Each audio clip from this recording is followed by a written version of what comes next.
Only Biafras now, only Biafra. Oh, Biafra.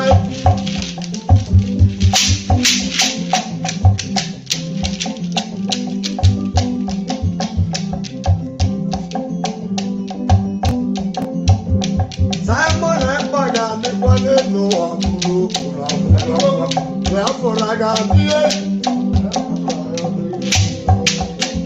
Only Biafra.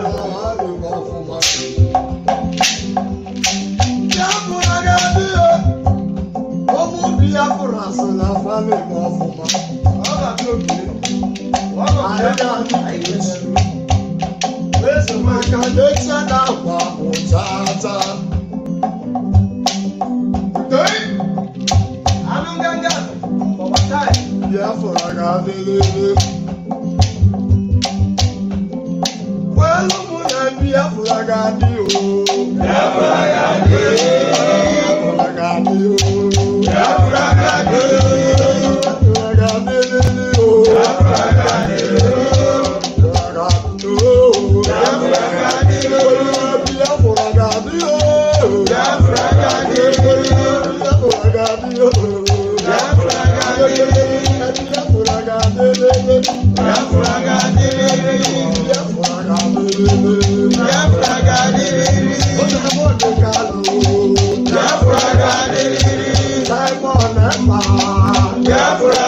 Thank you, Your Excellency. My name is Jim Moran. I served in the United States Congress for approximately a quarter of a century. After I left the Congress, I began to represent some corporations and countries and causes that I believe in. It has been an honor to work with you, Your Excellency. Elias Gerasulis is my partner. This is primarily Elias's account, but I'm going to be working with him. While I was in the Congress, I was on the committee that funds defense and State Department foreign operations, as well as the Foreign Relations Committee. I have an interest in Africa. I was a principal co-sponsor of the African Growth and Opportunity Act. But most importantly, I do believe that Biafran independence is a just and noble cause. And I trust that you have a bright future ahead. We will try to secure your independence.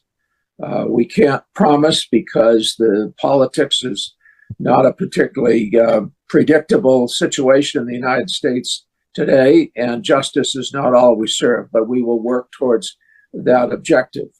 I appreciate the opportunity to work on behalf of the Biafran people. And at this point, let me turn it over to Elias. Elias? Oh, thank you, Jim. And it's an honor to be working with you on this. And we appreciate your lending your support, someone of your prestige and stature. That association would be so critical. So thank you, Jim. I appreciate it. And thank you, Mr. Prime Minister, Your Excellencies, and dear Biafrans in the United States and around the world. My name is Elias Yarasulis, and I am a good friend and colleague of Congressman Moran, and we are your new lobbyists here in Washington, D.C. However, you should know that we are more than just your lobbyists. We are fellow freedom fighters in the struggle for the liberation by Biafra. And similar to how your compatriots in the Biafran Defense Forces are securing your freedom on the homeland, we will be fighting for your freedom in the political and diplomatic battlefield here in Washington, D.C. And we will make sure that all these U.S. officials, all these congressmen and senators understand that the Biafran independence movement is a pure democratic civilian uprising against injustice, the very same one that we had in the United States when we declared our independence from the British 200 years ago. On a personal level, I knew I had to get involved in this struggle, not only because of my belief in the Biafran cause, but my belief in His Excellency, the Prime Minister Simon Ekpa. As I got to know the Prime Minister, I could see that he has remarkable leadership qualities and vision. And I knew that instinctively that he was a man of destiny and that he will have a very important impact in Africa in the years to come. And I thought it was a personal duty to assist him. Already, the Prime Minister has made remarkable progress and has outsmarted the Nigerian system in many ways. The Prime Minister has done this with the self-referendum. He has done this with opening diplomatic liaison offices around the world. And I think by establishing a proper Biafran lobby in Washington, D.C., the Prime Minister has delivered his master stroke. And if you can look at the Nigerian media and the social media, you will see that this is something that's been highly publicized. And I think this is because they understand the moment that the United States starts to gain more support for the Biafran cause, it will be a game changer. Because when the United States leads, other countries follow. Congressman Moran and myself are your voice to the U.S. Congress, your voice to the White House, your voice to the State Department, your voice to the highest offices in this great land. And we will not stop until victory is achieved. Long live a free, independent, and sovereign Biafra. Thank you, Mr. Prime Minister. Thank you very much. Thank you very much for that brilliant speech there. Elias, we are happy to have you on board, and we have a lot of things to do together. Thank you. This particular appearance today is just to present you to the Biafrans in the United States. As I made my promise, I have fulfilled it. It is now that we go out there and do what we know how to do best for the interest of Biafra. Thank you, Mr. Prime Minister. It's our honor, and we look forward to serving you in the cause. Thank you, Mr. Prime Minister. Thank you very much. Nice to have you. Thank you, Mr. Prime Minister. It was a pleasure to see you again. Thank you. Look forward to working with you.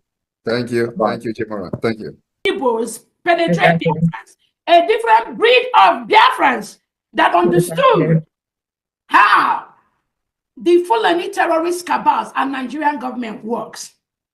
So when you see the criminal ex-Brgie cabinet members, the criminal lobbyists that are parading with them in the name of trying to restore Biafra, Biafrans already stopped them on their track. That is why the criminal lobbyists that are parading with them, ex-Brgie cabinet members, the criminal lobbyists that are parading with them in the name of trying to restore Biafra, Biafrans already stopped them on board. Ex-Brgie cabinet members, the criminal lobbyists that are parading with them in the name of trying to restore Biafra, Biafrans already stopped them all. Ex-Brgie cabinet members, the criminal lobbyists that are parading with them in the name of trying to restore Biafra, Biafrans already stopped them on their goal. Ex-Brgie cabinet members, the criminal lobbyists that are parading with them in the name of trying to restore Biafra, Biafrans already stopped them on their track. That is why they don't go. They can't move anywhere. nnukwu mmọnwụ iso na ndị ejide obodo na Biafra akwaghị mere na Biafra na amụrị agwụ ewepụ gị aka ekpochapụgo ndị Biafra niile anyị wee sị na ọ ya adịrị gị na mmadụ soja ma nnukwute onye anyị ji were ebube na n'Igbo a sị m na ọ ya adịrị gị na mma oyi Maazị Akanchọkụ ọgbakọ bụ Prime Minister ndị Igbo our Prime Minister anyị sị na ọ ya adịrị gị na mma ihe adị ka oche na-eji a na-abụrụ abụọ a na-eme na nkịtị si na agbalụcha nwa nke na-ekuru nke na-enye odogwu n'ihe adịla anyị ibe anyị emere gị chacha gị were Peace Award isoro ndị udo na Biafra maka na ewezụga gị n'ihe aka eregbu anyị n'obodo anyị wee sị na ọ ya adịrị gị na mma jidekwe ka onye asị ya jide ka o ji na-eme mma onye asị ya na ka o ji ibe ọ na-eme adịrọ mma anyị wee sị na ọ ya adịrị gị na mma odogwu ụka dị iche iche a na-abara agụ mba sọsọ mba aba ka a na-abara agụ ịbachara agụ mba ije metụ agụ aka odogwu n'iwu nnukwu agụ a na-akọbara gị mba chacha kedu ebe bụ Charles Azuka Nwankwo odogwu Charles Azuka Nwankwo onye aji iji wee dị ebube ezi na ndị anyị ji biri anyị wee sị na ọ ya adịrị unu na mma ọchịchị unu na-achị anyị na ọ dị anyị mma wee sị unu gaba n'ilu na ụjọ adịrị ya ụmụ Igbo Biafra si n'ike mere unu maka na unu na-eme mma odogwu Maazị Ebele ije na-ekeli odogwu dịka a na-agbara ụzụ n'anya odogwu Maazị Akanchọkụ odogwu onye ọya adịrị gị na mma n'isi gị welcome na South Korea ụmụ Igbo niile nọ na South Korea na-asị gị nnọọ odogwu n'ọya adịrị gị na mma na ichebechebere ihe ejere naba n'ihe analụ oke mmọnwụ maka na ijere na mmọnwụ ọzọ a na-agbara na ọgbọ chachaalị wapidi anyị ụtọ na ị bịara na South Korea odogwu anyị wesị na ọya adịrị gị na mma ihe adị ka eji a na-agwụrụ agwụ chacha ihe adị ka oke osimiri maka na oke osimiri a na-ata na ata chachaalị agụ na-eche mba na Biafra echegbu agụ na Biafra agada gbachiri ụzọ na Biafra agụ a na-agba egbe ọ na-ata chingom na Biafra odogwu so na ndị nnukwu mmọnwụ iso na ndị ahụ ji dị ebube na Biafra ọgbaghị mere na Biafra na amụrị agwụ ewepụ gị aka ekpochapụgo ndị Biafra niile anyị wee sị na ọ ya adịrị gị na mmadụ soja ma nnukwute onye anyị ji wee dị ebube n'ala Igbo a sị m na ọ ya adịrị gị na mma oyi Maazị Akanchọkụ ọgbaghị bụ Prime Minister ndị Igbo our Prime Minister anyị sị na ọ ya adịrị gị na mma ihe adị ka eti na-eji a na-agbụrụ abụọ a na-eme na nkịtị maka okirikiri ka a na-agbụ mkposi adịghị ala Igbo chachalị odogwu n'ihe adịla anyị ibe anyị emere gị chacha akwa gị winiri Peace Award iso na ndị nna udo ndị na-eme udo na Biafra maka na ewezụga gị n'ihe aka eregbu anyị n'obodo a anyị wee sị na ya adịghị na mma jidekwe ka iji onye asị ya jide ka o ji na-eme mma onye asị ya na adịrọ mma anyị wee sị na ya adịghị gị na mma odogwu nwoke anyị ji dị ebube a na-abara agụ mba sọsọ mba aba ka a na-abara agụ ịbachara agụ mba ije metụ agụ aka odogwu n'iwu nnukwu agụ a na-abara gị mba chachalị kedu ebe bụ Charles Azuka Nwankwo odogwu Charles Azuka Nwankwo onye anyị ji wee dị ebube so na ndị ahụ jibiri n'obodo anyị wee sị na ọ ya adịrị unu na mma ọchịchị unu na-achị anyị na ọ dị anyị mma wee sị unu gaba n'ilu na ụjọ adịrị ya a na-ekwu na nkịtị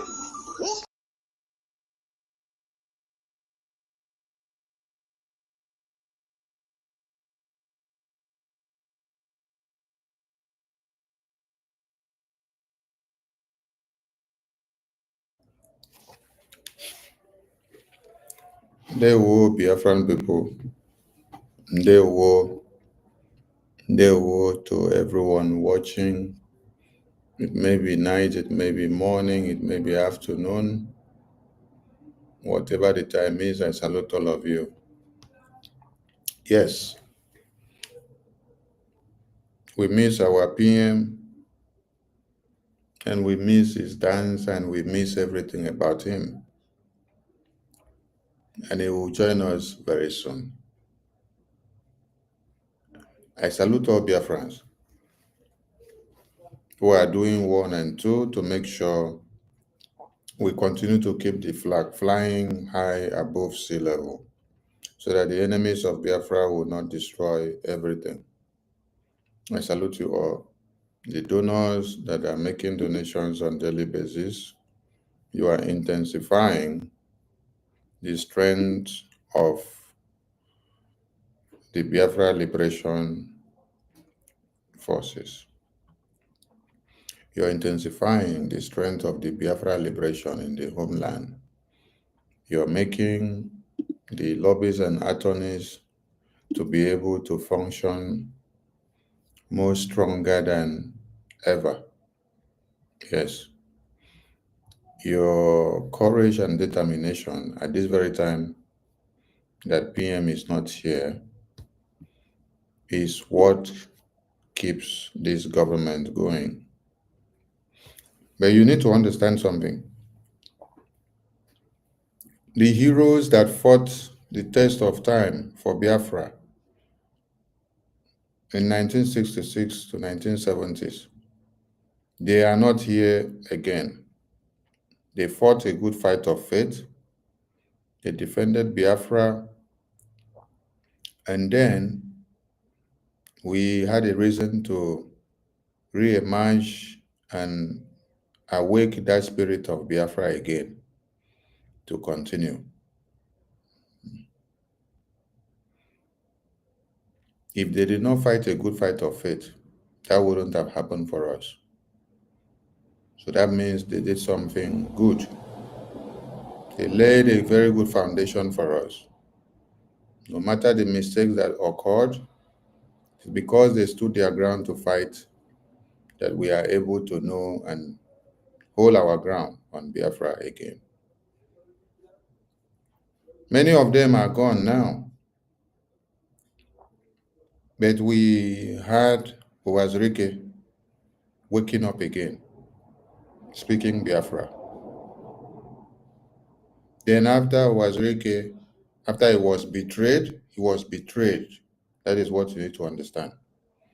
When you see many of us standing our ground today, not because we don't have other things to do, not because we don't know how to go and mind our own business by enjoying our lives, our money, our riches and glory, and whatever God has given us, and having good time with our families and friends and concubines and sugar daddies and sugar mommies. No, not because we don't know how to go and spend those times. We know how. But we have sacrificed our own to be for Biafra now. Why? Because of the sabotage that Owazirike was sabotage. I continue to tell you that Ojukwu was able to sustain from 66 to 70s because of the presence of Efion around him. I'll continue to say this from now till tomorrow. How do you make a rationale about that? Come down to Owazirike. Now, let us go back to Ojukwu. And before I continue, I salute my APM, I salute my Supreme Leader, I salute my Eternal Leader, I salute my PM, I salute the Chief of Defense Staff, General Igwe Butuzo of the Biafra Defense Forces, and all the generals and army personnel fighting to defend motherland. I salute all the BRGIA cabinet members. I salute all Biafrans, and I salute everyone that is donating. I salute the media because you guys are doing an amazing job day and night, making sure the media is a cock with Biafra. I salute all of you for your courage and your time. Let's go back to our eternal leader, Ojukwu. Nnamdi Azikiwe said he wants to be the one to be the leader, that Ojukwu should step down.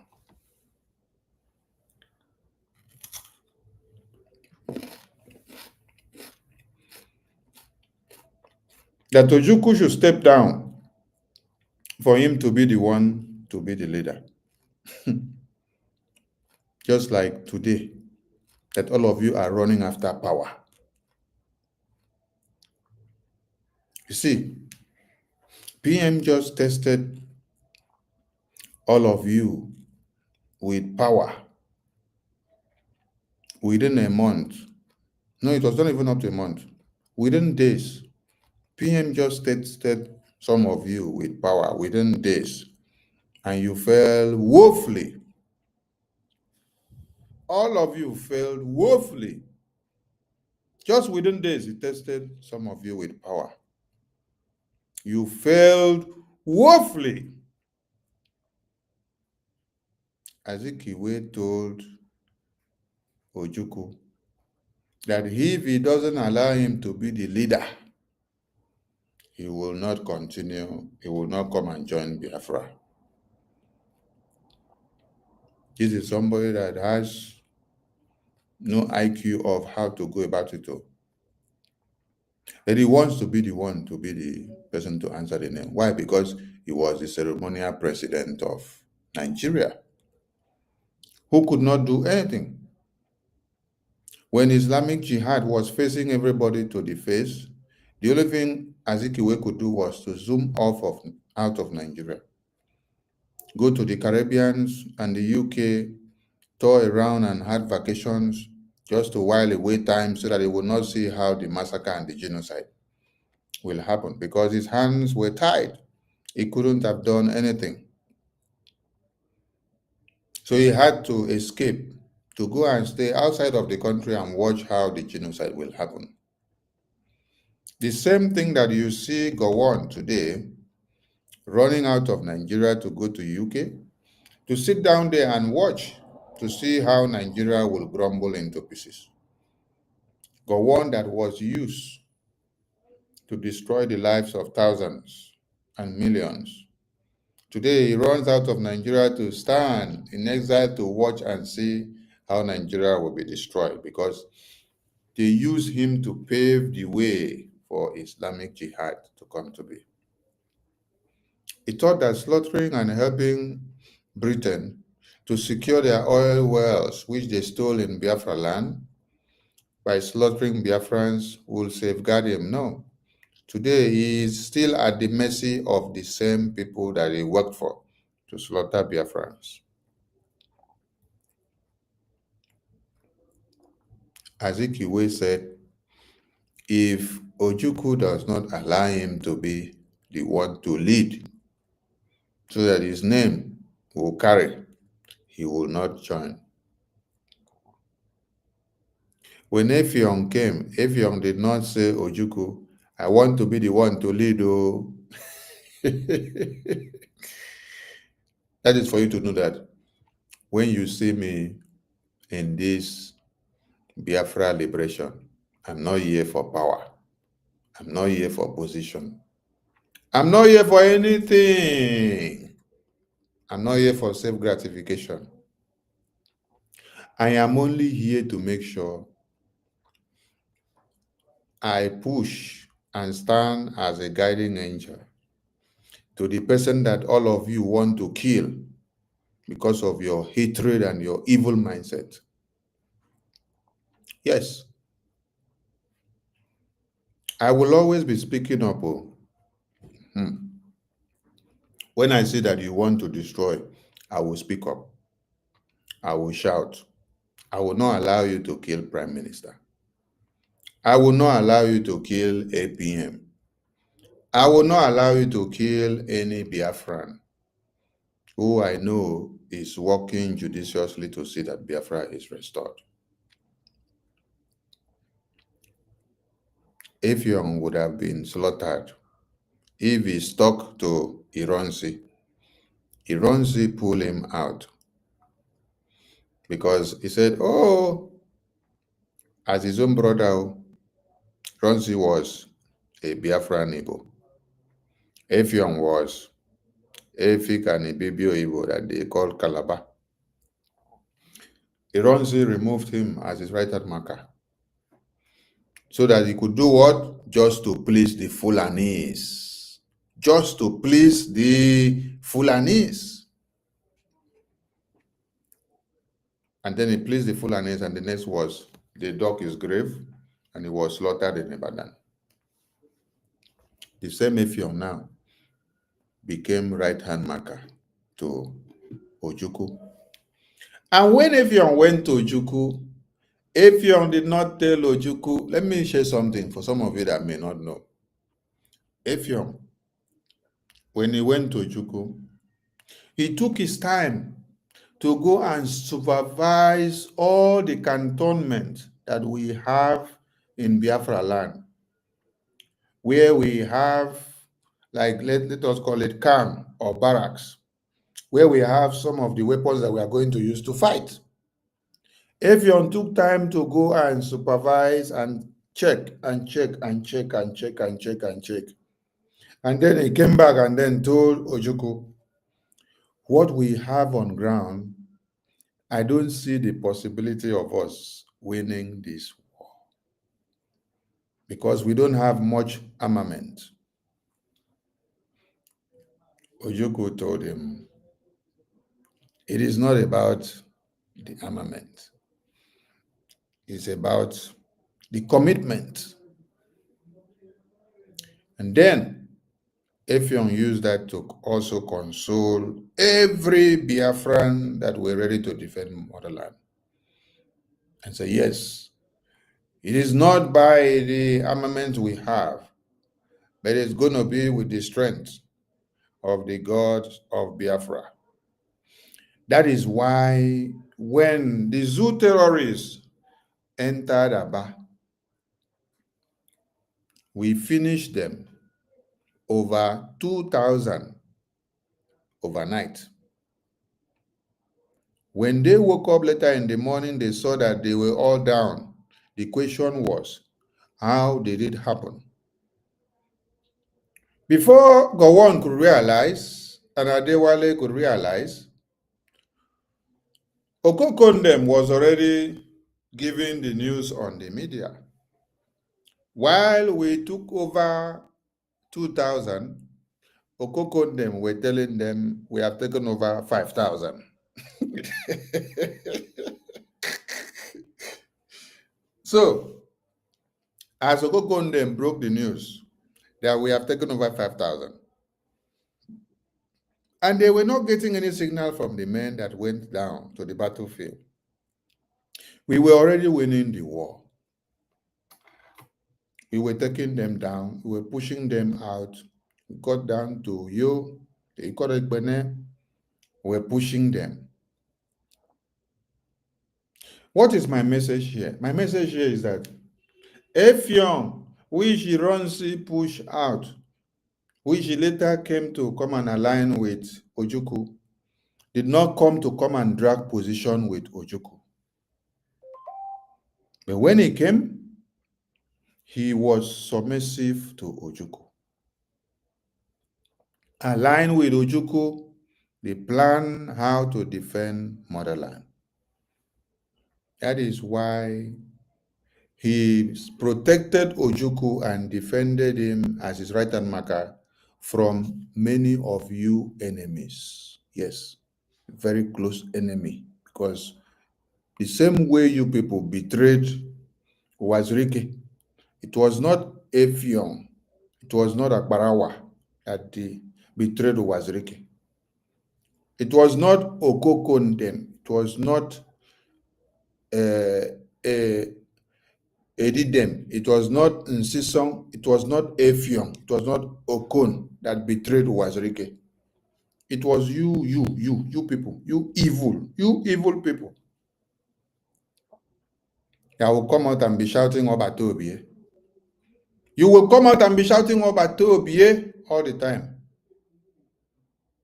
You'll be shouting Obatozu, Obatobie. You call him all sweet names in Igbo, but you are the most betrayal of it all. You're the one that dig his grave.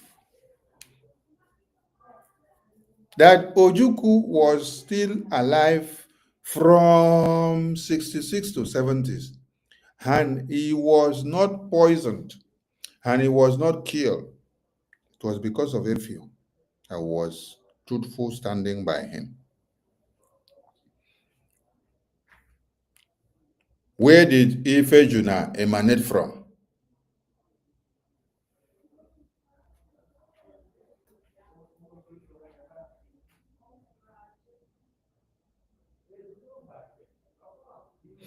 So, Efion Akbarawa was for a reason. Okay. Betrayal is not in my blood, but it fool your blood. It fool too much. Yes. Because you have tried to betray Ojuku. Ifejuna was from where? You did not succeed. Efion, make sure you did not succeed.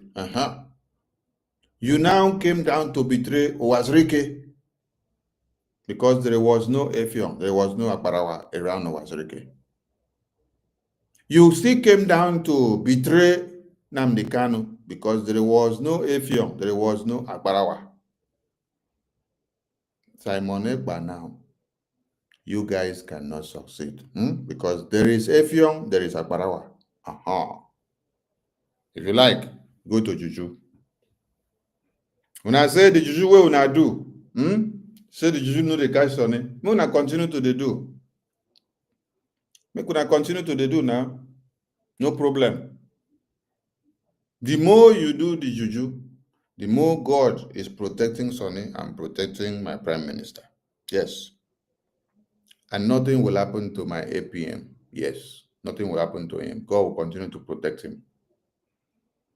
You guys can go to the Juju of India also. You people did first in Anambra. You did in Oka. Up till now, you have not gotten the result. The more you are doing Juju, the more Sonny is not bowing down to you. The more you increase Juju, the more Sonny is increasing in strength. Instead of Sonny to derail or to wax away, Sonny is even coming stronger. Because God created Sonny and kept Sonny for a purpose. That purpose is to be a gatekeeper, to see that you don't destroy Simon Ekpa. The same way that you have betrayed Wazirike and Nnamdi Kanu. You could have succeeded in betraying Ojukwu because there was Efiong and Akbarawa around him. So now, I am a reincarnation of Efiong. Yes. So all of you can go and die. Go and die. Yes. Go and die. Go and die. Go and die. Yes. It is only the people of the kingdom that understands the principle of the kingdom. And it is pity that we pity when pity. So you don't have to pity some pity when you see something happen to pity. Just ignore some pity. But if you are part of the kingdom, you will understand the principles of the kingdom and the sounds that will be coming out from the music that will start to play in no time. I salute all Biafrans, most especially the beautiful Biafrans that are so gorgeous and alluring that when the enemies of Biafra look at them, they cannot remove their eyes. I salute you. I just listened to a video where one brother they call first of all, before I continue, let me put this again on the screen. This brother here made a video and said, Okechukwu Nkere and Sonny have collected $150 million from Nigerian government to destroy Biafra Convention, Declaration, to destroy Simon Ekpa, to destroy Biafra, and also to destroy everything about Biafra. And he said that the $150 million is paid and was paid by Nigerian government to where? Biafra government account. He did not even say that the money came to Sonio. He didn't even say that the money came to Okechukwu Nkele. He said the money came to Biafra government account. So it sounds so foolish and laughable. And his reason, he said that Nigerian government are paying this money to Biafra government for what? For act of terrorism. So when you listen to the whole story, it sounds so stupid. And I continue to say it again. This is one of the propagandists that have been raised to come in to destroy the reputations of everybody. Yes. I am not calling on any Biafran to go and brandish anybody, criminal, or to brandish anybody that you collected money from Nigeria or you collected money from America or UK, or that you are the one that took Prime Minister inside. No. You see, everything that I say with my mouth, I stand to defend everything that I say. I want all of you to go and go through everything that I have said since Prime Minister was inside. Everything that I say, I stand to defend it. I will not come here and accuse you and say you are the one that collected money from Nigerian government and took Prime Minister inside when I don't have evidence. And when I come here, when I want to do exposition, I will show you the evidence of the exposition that I am doing. Have I come here since Madam You Must Bow, NGOZI or Rabweze, started our madness? Have I come here and then alleged that NGOZI or Rabweze collected money from Nigerian government? I'm asking all of you. No matter anything that is happening, even with all the disaster that she is causing to herself, because she's not causing it to us, because we are waxing strong. It's only the foolish persons that their brains have been demented that are taken by the wave of event. Not Sonny. Sonny is not a pushover. When you see me talk, you will know that I am never a pushover. Not even when Prime Minister was here, and not even when he is not here. When he is not here, he expects the best of me to come out, not to even shiver and become fearful and run away this time. No. I'm asking all of you, have you ever seen me since NGOZI started this madness? NGOZI has been the one telling all of you that we collected money from Nigerian government to destroy the convention. We collected money from here. We did this, we did that. She alleged of 150 million naira, which she said was for police, that we use it to sew only 5 uniforms for a color guard, and that is the police uniform, which is false. And then she gives some of you another information that we are collecting salary, which does not exist, of 400 euros, which does not exist. And the same salary that she accused us of is the same 400 euros that she was given to the Netherlands rep, Honorable Owama, who came out to confess and say that when he heard of NGOZI accusing people and saying that nobody should bribe, nobody should pay anybody for whatever service in Biafran government, neither to even support or to give super chat, that he was shocked that the same NGOZI removed 400 ejema from the money that was raised in the convention and then gave him. And then he went with the money, but his conscience was blaming him that this is Biafra blood, this is Biafra money. So he had to now send back that money after he got to Netherlands because his conscience did not allow him to rest. Have you gotten any evidence where they say Sonny collected money? Let me say this for the first time. There has been a time that Prime Minister recommends that the media team should be given laptops so that they can work at their different pace without coming back to complain. I turn it down. I want everyone to record this place and then take it out. I said there has been a time that Prime Minister recommended the government that money should be released for the media team for them to get their individual laptops. So that it will be that it is the government that is getting laptop for them to offer services to the Biafran government. I turned that offer down.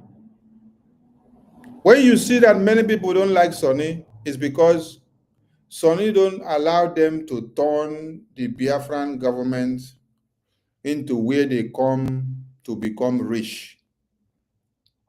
Because I told Prime Minister that whoever wants to go for that can go for. And the media team can quote me right from what I said to them. I said, we are here to offer our services with our sweat and blood. The men that are in the bushes sacrificing with their blood, that is their own sacrifice. What I will do and what I recommend all of you do is that you sacrifice with your own money and with your own time and energy. I turned down the official laptop that is supposed to be given to the Biafran media teams individually. That would cost money because the laptop that I am using here now is the one that costs 2,000 euros.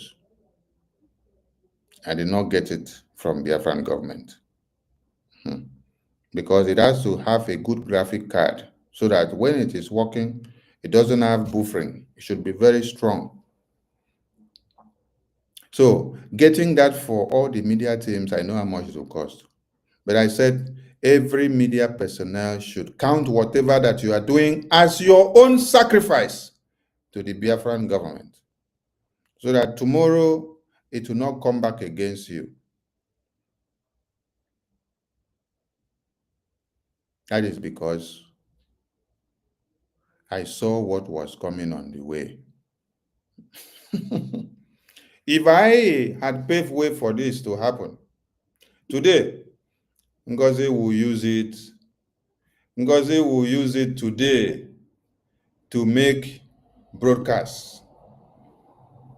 NGOZI will use it today to do praise and worship. The entire cabinet will use it today to do daily broadcasts. That Sonny did not even have money to pay for his internet, to do Biafra work, did not even have money to get a laptop or electricity, that it is Biafra government that is paying everything for him. I did not come into Biafran government to come and rip off from what is already here. No, I came to offer a little that I have. The same way Prime Minister said, as I come, where there is nothing, I will bring something. So I have to contribute my own. Not to be taking the little from what we have. So NGOZI removing 400 of the money that was raised in the convention to give a fellow Biafran that deemed fit to sacrifice his own time and energy for Biafra and understood that this is blood money was a crime. And she was the one that opened her mouth and said that it is a crime to do so. That was why Honorable Uwama came out to come and say, this person that proclaimed that this was a crime, she herself has committed this crime with me. So I want the entire world to hear it and know That is why Honorable Wama came out to say it. When you check all the platforms that you are watching me from, my own, where you see my name on Twitter and Facebook and YouTube, you will not see monetization because I don't want it. I did not come for it. Okay?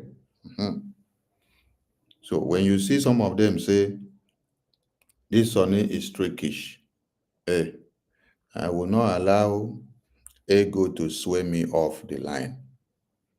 If I have small, let me be satisfied with that small. Because you people cannot do anything without getting benefits of money. That is why you were able to sabotage Wazirike. That is why you were able to sabotage Mazi Nnamdi Kanu. And that is why you tried so hard to sabotage the Prime Minister. But you cannot succeed because we are here.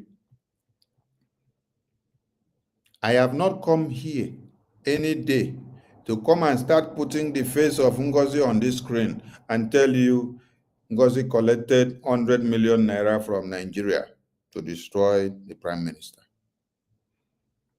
So I will not encourage any Biafran who is going to find his or herself inside detention tomorrow. Yes, because all these things that you people are doing here, many of you are going to face litigations. Yes. Like this one that said that we have collected $150 million from Nigerian government to destroy Prime Minister. And it is the money that we collect and we put inside Biafra government account. That is why Prime Minister is being held in Finland. You will go to court to go and defend yourself for this libel. I have also seen another one. And in that very one, this idiot now, so everyone should disregard these fake propagandists. Wherever you see them, disregard them. NGOZI media groups, they are sharing all this. I saw Adarama using it for our broadcast. This is to show you how demented all these people are. If you ask them to give you evidence of what this man is saying and proof of what he's saying, he has no evidence. But all of them carry the same thing to propagate and push it in the media. This is how foolish these people have become. If this is the kind of media that I have managed under the watch of Prime Ministers in 2021 down to this day, Prime Minister would have dissolved and expelled all these idiots. Because the only thing that they can give is bad reputation to the government of the day. You don't have this kind of people and then you think that you can make progress. People that only capitalizes on propaganda, blackmail, slander, and destruction of reputations. You can hear their Madam NGOZI telling you that the ex-Brgie cabinet members are criminals and that the lobbyist is also criminal. The lobbyist that Prime Minister contracted for the Biafran people, for the way forward of the recognition of the United States of Biafra. This is the same lobbyist that NGOZI can open a wide mouth where they like elephant nyash. She opened the mouth, wow, and say, this man is a criminal. Is a criminal. The criminal lobbies.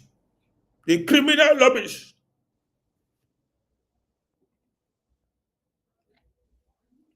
Where these attorney and lobbyists have attended in life, you cannot attend. What they do, you cannot do. I respect your area of specification, which is in the area of the psychiatric hospital. You can deal with your psychiatric patients in your own way. And these lobbyists too cannot deal with the psychiatric patients that you have because it is not their areas of specifications. So why don't you just keep to your own lane and allow those that are vested with what they have to offer what they have. Why you also offer what you have to your psychiatric patients? Your own office of Biafra now is in the psychiatric hospital where you are managing as your office, where you're making your business every day. And the foolish people that are following you are not asking questions. How could we have a country of emerging nation office inside a psychiatric hospital? And then they will come out and then shout, "Oh, but USB, USB." When they say, show us the head office and the address, you go and bring address. And the address is showing a psychiatric hospital. So you're going to recognize or seek the recognition of United States of Biafra with head office in the hospital. BRGIE is the bedrock, the house that gives birth to USB. And BRGIE is the same mother that will liberate USB to have full sovereignty. Without BRGIE, USB cannot get full liberation, cannot get recognition. That is why the foundation of BRGIE was laid in a way that it remains a solid rock, that it will take us down until USB is fully recognized and fully liberated in the homeland. USB need to be liberated in the homeland, not in diaspora. But USB need to be recognized in diaspora. Listen to me very well. USB need to be liberated in the homeland. Then USB need to be recognized in diaspora. The two of them works in pari passu for us to have a good result of the restored nation of Biafra. I salute all Biafrans. So I came across, or someone forwarded a video to me from one idiot. Yes, I am learning how to customize their name now. Idiot, because the word idiot is used to describe someone that does not care. Yes. Someone that does not care about anything that is happening.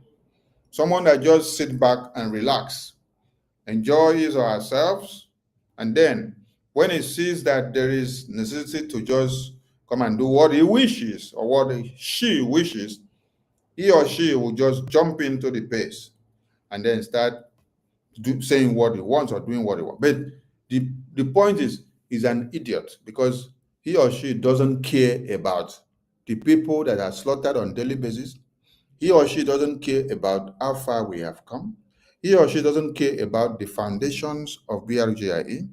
He or she doesn't care about the secrecy or understands the secrecy of BRGIE. He or she doesn't care about or understands how the government of BRGIE works.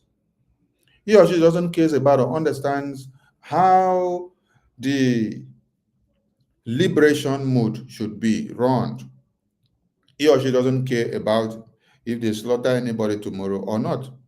But what he or she does or cares about is how much is he going to make from the traffics that he or she appears on the internet and talk for like 30 minutes or 20 minutes, not minding whether he's saying the truth or not, but just to say it so that at least he can also be able to make name that he has said something, and then at the end of the day, he will make some traffics and then he will get paid. That is an idiot. Because if you were not an idiot, you would have keyed into everything that is happening in the Biafran government. You will know when something is going wrong. You will know when Prime Minister's life is at risk. You will know when somebody is telling you that Prime Minister is a thief. You will know when someone is telling you that every structure that Prime Minister set up is fraudulent. You will know when someone is telling you that the the Defense Department of the Biafran government is fraudulent, that the work that they do, which is to defend motherland, that is fraudulent. You will know when someone is telling you that IOU that was set up for us to raise money for defense, that it is fraudulent. You will now know when someone is telling you that the Bank of Biafra has become fraudulent, that the Ejema staking that people are staking every day to make ends meet, that it has become fraudulent. You would have also understood when someone told you that the PA of the Prime Minister is now a criminal, just few hours after Prime Minister was called in for interrogations. You will now understand when somebody stands up in the convention and tells you that because Prime Minister had said that we will shake the government and dissolve this government and then refix it again, that on that, using our own psychiatric mental problem, that she is standing up inside this convention to scrap the government. Because your brain is not working well, you don't understand that after you declare Biafra, sign treaties with people, you have an arm of government that is defending motherland, you have a lobbyist, you have an attorney, you have registration of Brgie that is still active in the system. You should understand that when you stand up inside the convention and say, you hereby dissolve this government, that you have dissolved everything. You dissolve the powers that are in the hands of the defense, dissolve the powers that are in the lobby, you dissolve the government, you dissolve the prime minister, you dissolve everything. So if you understand that there is dementia working somewhere, you would have understood what is happening before you even come out to talk. So when some of you that have been with IPOB Nigeria and obedient wakes up and see that someone is working very hard to destroy every foundations of Prime Minister, what you could do is that you wake up, you clap for the person, because you never like to hear Prime Minister speak Biafra before. So in the absence of him, you will support anyone that is destroying the foundation. Someone forwarded this video of this idiot to me. Let me see the video of the idiot, because many idiots have emerged now. Many idiots have emerged now. Because of why? They now see Sonny as their threat. Many idiots have emerged now because they see Sonny as their threat, because Sonny don't want to back down. After they thought that they can destroy Prime Minister, Sonny said no. Destroy the foundations of everything that Prime Minister set up, Sonny said no. Destroy the defense, which is the lifeline of this very government, Sonny said no. They have now come out in different ways.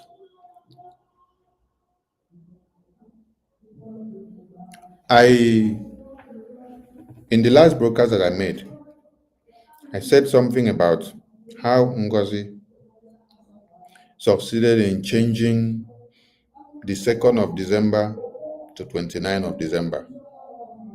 And Prime Minister has been singing that 2nd of December will be sacrosanct, sacrosanct, sacrosanct. So NGOZI made sure the sacrosanct of 2nd of December does not stand.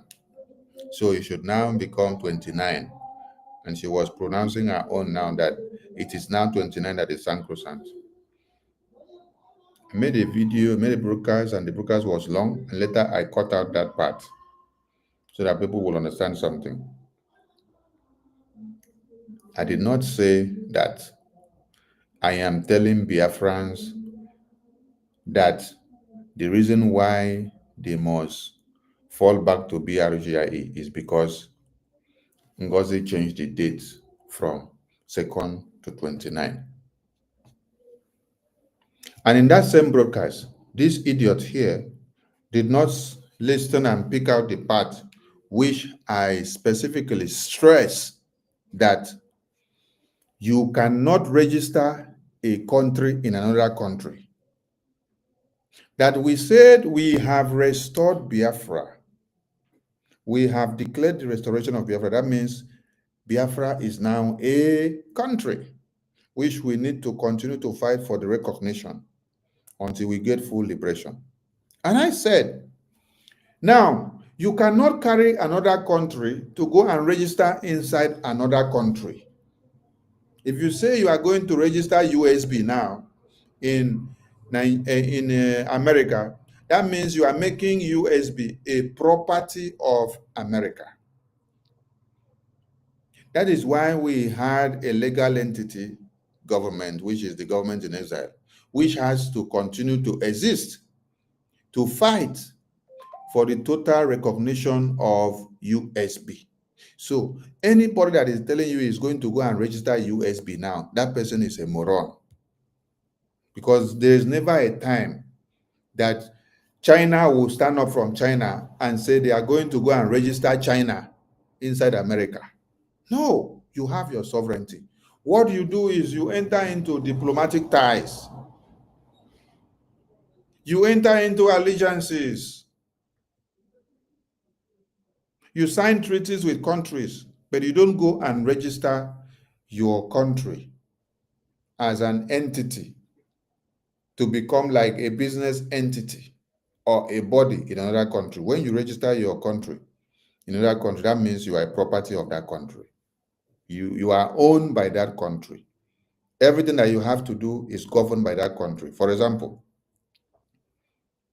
anything that you are registering in another country, it is governed by the law of that country. All of you that have small-scale businesses, in any way you are, that country that you register that business and you're operating it, the laws of that country governs and guides and decides how that your business should run according to the law of that country. Now, if China comes to Nigeria and say they want to come and register China as a country inside Nigeria, China, that registration that they are doing, they are now making themselves a property of Nigeria. Nigeria will now decide what they do based on that registration that they have done in their Nigerian system. Nigeria will decide what they do, how they operate, what they do and how they operate from Nigeria and to China. What should happen inside China? It is Nigeria that will now decide what should happen inside China. Because you say you are registering China in Nigeria, so it has become a property of Nigeria because you registered them in their own registration system. So it is now owned and monitored by Nigeria. This idiot here did not take that part of the message. When PM said Biafrans should fall back to BRGIE, that BRGIE is the legal entity that got us the declaration of the restoration of USB, and that it is still BRGIE that will get us the recognition of USB. It is still BRGIE that will get us the full liberation of USB in the homeland before we will finally go to institute USB to its full functionality. BRGIE is the government in exile with the de facto in the homeland that is working in pari passu to see that gradually USB will come to complete fruition in Biafra land. This idiot here did not pick that part of the message.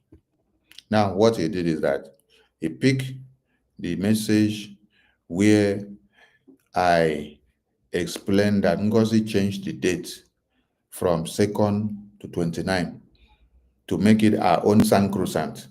He picked that site now and then make video and say that I am convincing Biafrans. I want everybody to see the topic of what he put. That I am giving reasons that, you see, he said, Akbarawa Sonny explained reason why Biafrans should go back to BRGIA and ignore USB.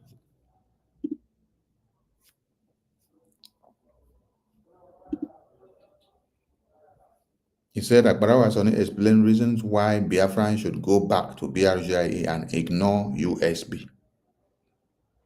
When I use what I said from there to explain how NGOZI changed 2nd December Sacrosanct to 29 Sacrosanct to be our own, because that is what she wanted.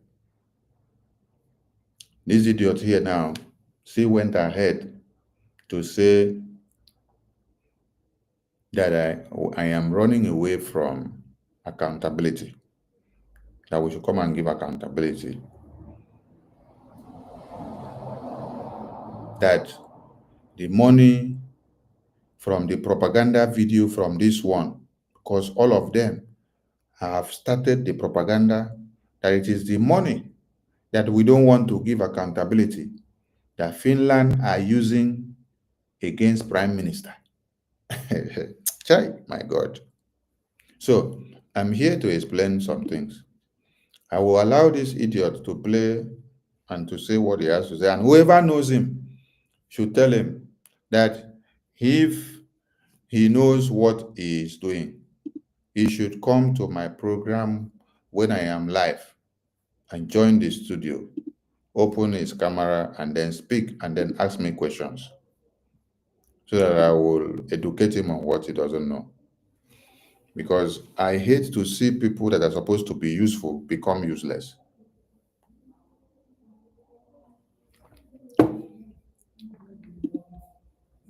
All of you have been told by NGOZI that Sonny Anajare and Okenkere collected money from Nigerian government to sell Prime Minister and to send Prime Minister to Finland detention. That is what NGOZI have told many of you. And Daddy Rama is carrying the same news. Ugo 247 is carrying the same news. And the rest of all their media teams, they are carrying the same news. And all of you are making this propaganda to train in your brains. I laugh at all of you. Because when Prime Minister returns in few days, because he's coming back in few days, when Prime Minister returns in few days, he will shock many of you. Yes. He will shock many of you that are promoting propaganda. You see, the attorney of Prime Minister, NGOZI, has now brandished the attorney of Prime Minister a miscreant, a criminal as well. The attorney of Prime Minister, this is somebody that she is speaking with all the time to get message and to also pass message. The message that she brought to give you people as a screenshot of WhatsApp, she brought from the same attorney. She said she brought it from the same attorney. And today, the same attorney now brought another message that does not favor her. She now said the attorney is a criminal. The attorney is a miscreant. Prime Minister will shock many of you as it's coming out. Because many of you who think that you have been allowed to sit down and work with Prime Minister, given one position or another, to serve as his personal secretary. You now think that you know him finish, so you can destroy anything and go haywire. You're making a very big mistake. I'm sorry for some people, shall, because what Prime Minister will do, many people will not believe that they will do it. And let us wait. So the idiot here, let us hear what the idiot is saying. I will not play it all because I don't have time to address some of the nonsense that he's saying. Because nothing that he's saying here makes any sense. Nothing. Hello everyone, welcome back to my channel. This morning we are going to go through how Sona Brawa is have made made it clear to Biafrans to know why everybody needs to fall back to Biafran government in Neza instead of Biafran United States of Biafra, as it was declared on 29th of November 2024. So some of us have watched the video where an unknown person that couldn't even show her face. So first, with the idea of everybody going back to square one before the way it were before the convention. So now Barawa did not, because So it is the attorney that she is calling unknown person now. Please, someone should ask him if he has gone to ask Ngozi, Mariam Neng that spoke, if Ngozi knows her or if Ngozi does not know her. If the message that Ngozi brought and showed all of you on the screen, if the same message is the message Ngozi said came from attorney, if it is the same attorney. So you see what? The same way that they are using the narrative that the attorney is nobody, is an unknown person. The same way that Ngozi told them is the way they are using the narrative now to go, all of them, because they are listening to Ngozi. Ngozi said the attorney is a miscreant. You see, you hear him now speak that an unknown person came to speak. So they are going in line with the way Ngozi addressed the attorney. Because all of them are being demented. asking questions, and he's here trying to throw more light on that. The Cut and John video that he's known for have actually brought out another propaganda. When I come here, I take time to analyze and explain things one by one. But you hear the idiot, he said I do cut and join video. That I'm using it for propaganda. And what he's saying has nothing even to do with what I address. Just yesterday, he made this video yesterday, 20th of January 2025. Today is 21st of January 2025. And I am here to share it with you to see the reason why in his own mind. I did not make any video yesterday. I did not make any video yesterday. Yesterday we were in a joint broadcast. So the video is talking about is not yesterday. That should be maybe 2 days or 3 days ago. It is wise to go back to fall back. And one of the reasons is because of what he said here. So I'm going to. See, the main problem they have here now is the message from the attorney.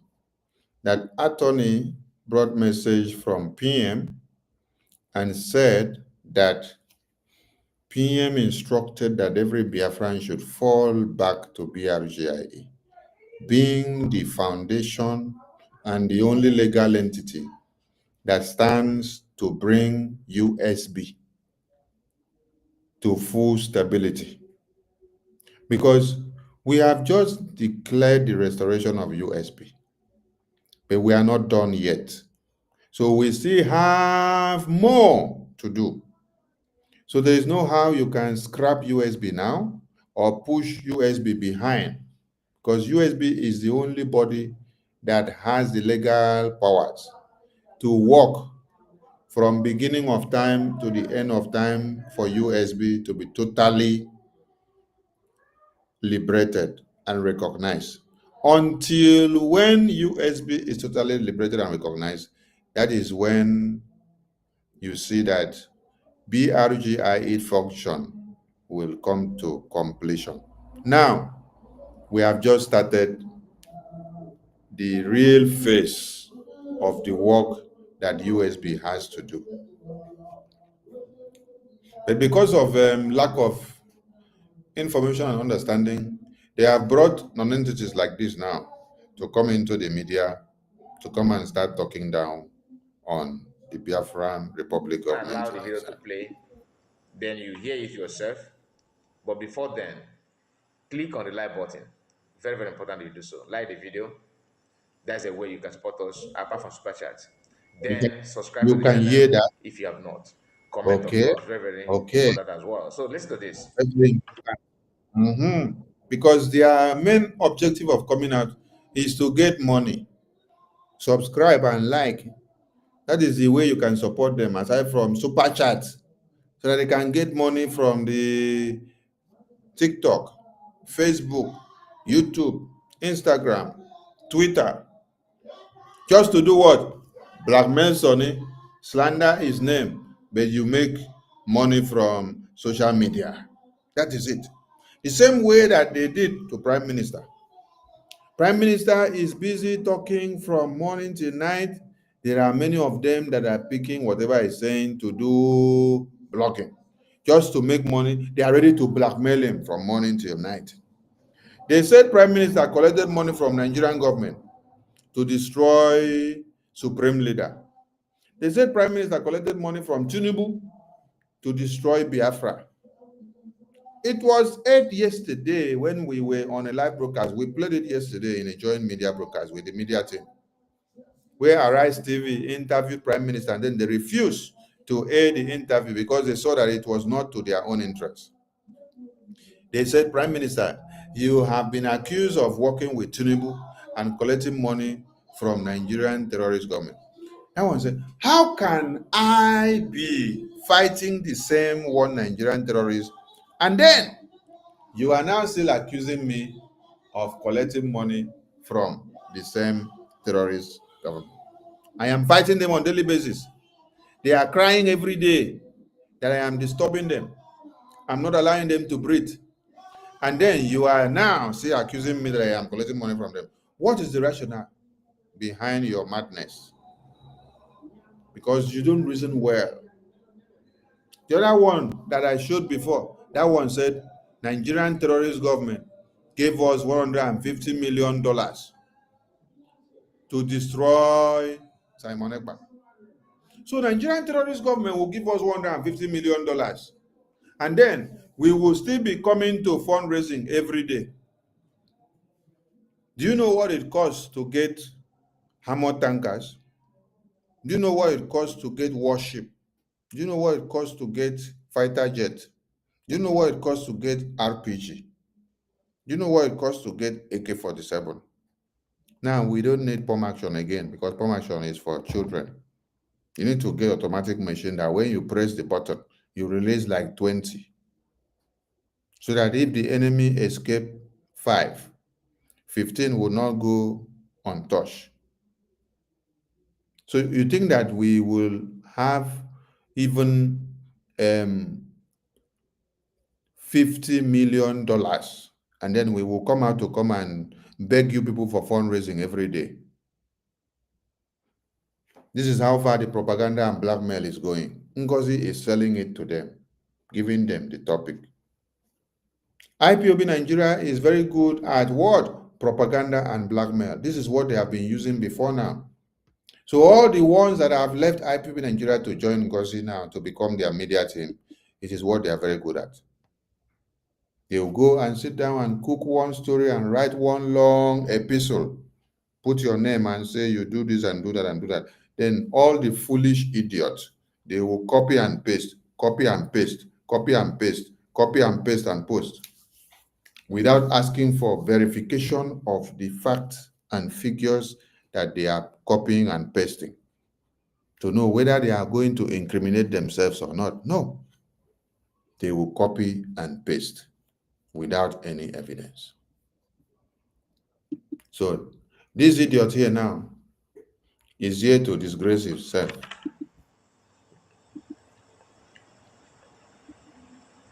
Okay. Is sacrosanct. This December 2nd is sacrosanct. Oh my God.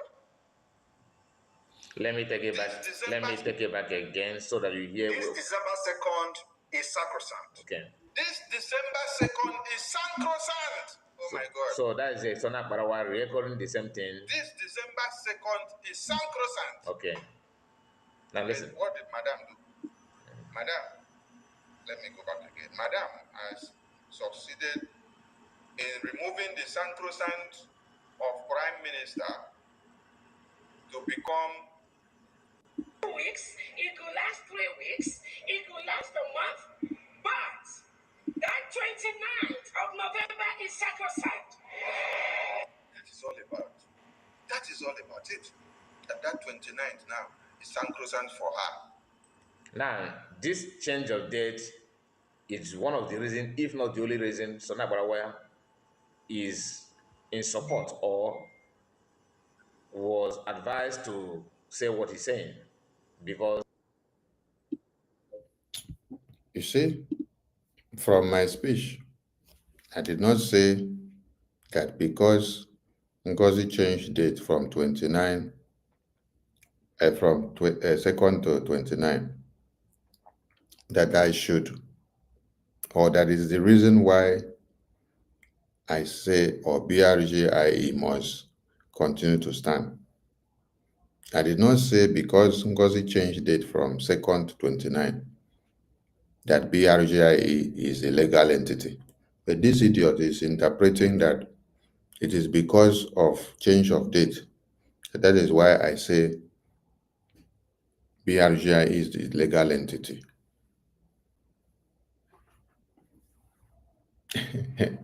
Chai. So if I have this $150 million that they said, you people think that I will still be here, Seth, if I have this $150 million. If APM see this $150 million, if we have this $150 million in Biafra government account, because they said they did not pay the money to me, they did not pay the money to Okechukwu Nkere.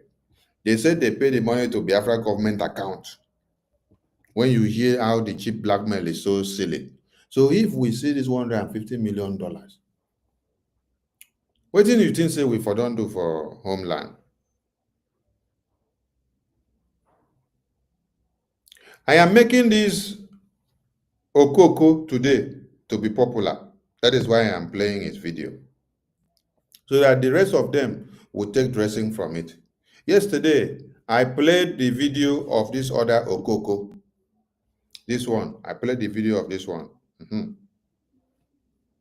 Now, when I finish deal with one of you, you will become useless. Because every Biafra, tomorrow, I'm going to write the same thing that I write on this one now as fake news, beware of propagandists. I'm going to write on this other one and circulate it. Biafrans will push it everywhere. If you were having 2 people listening to you and giving you super chat, the 2 people will now reduce to 1. After then, it will reduce to 0. Because you open your mouth and say they should click the like button, click the subscribe, so that money will come, so that they can give you super chat. Sonny is not here for super chat. But you are here to talk, to condemn Sonny's name, condemn Okechukwu Nkere, condemn Ajare, condemn CRC minister, because of what? Super chat, so that you can make money online. Sonny is not here for super chat. Though. I don't beg anybody for super chat. And you don't see the option to press and give the super chat on my platform, because I'm not here for super chat. I'm only here to tell you, Ezioku Bondo. I tell you the way it is. If you like, you go and hawk transformer and die. I don't give a damn. So, in this very video, because I'm not going to play all of it, I want to go and talk about something else that is important to Biafrans. In this very video, he said, we need to come and do accountability. I want to ask Biafrans, these are people that you don't see their faces in fundraising for once. They don't contribute any dime from the money they make from YouTube or Twitter or Facebook or TikTok or social, when they now use our faces to put as traitors and betrayers and give us hundreds of names. You don't see them come back to come and pay even $5. Emmanuel Remigius has been making money from YouTube with Biafra by putting my face and calling a traitor, terrorist, criminal. He put the faces of the Biafra Defense Forces, he called them criminals, traitors, kidnappers, according to what NGOZI told them to do. But they cannot bring $5, 5 ejema, to come and make donation in the fundraising.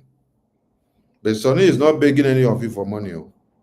Sonny is spending his time to sacrifice for Biafra, and he also make his donation. Just be listening.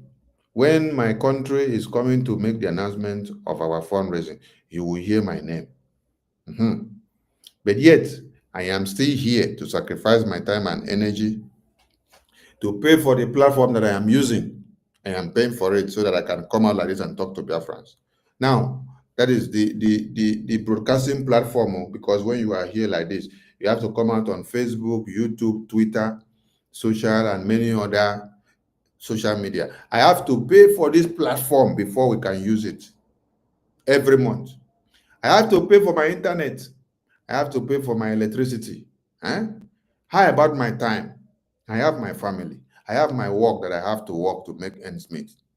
But I have to see how all of them fit in. I sacrifice. I have my own time that I have to sacrifice for Biafra. Now, on Twitter, before we can come out on Twitter, aside from the money that we pay to this platform to be able to broadcast and come out, we have to pay extra money to Twitter so that when we are broadcasting, the broadcast can come out on Twitter. Am I asking any of you for the money? Did I obligate any of you that you should come and give me a super chat? No. I take care of my thing myself. I don't even want anything from any of you, so that tomorrow you will not use it against me. Yes, because today, when you give somebody something without him asking for it, tomorrow you will come out and start calling his name. I'm the one that gave him this. I'm the one that gave him this. So don't give me something if you know that you will use it against me tomorrow. Yes. Better I remain a poor man than to collect what you give me and then you use my name to ridicule tomorrow. This Ewu here said that Okenkere and Sonny should come and do account. I want to ask him if he knows anything about the account of Biafran government, or if he's listening to NGOZI. Has there ever been a time that Prime Minister asked for accountability that needs to be brought to the entire cabinet? What do you know about Brgie? Please, anybody that knows him should send this very broadcast to him, because I just decided to make him popular today.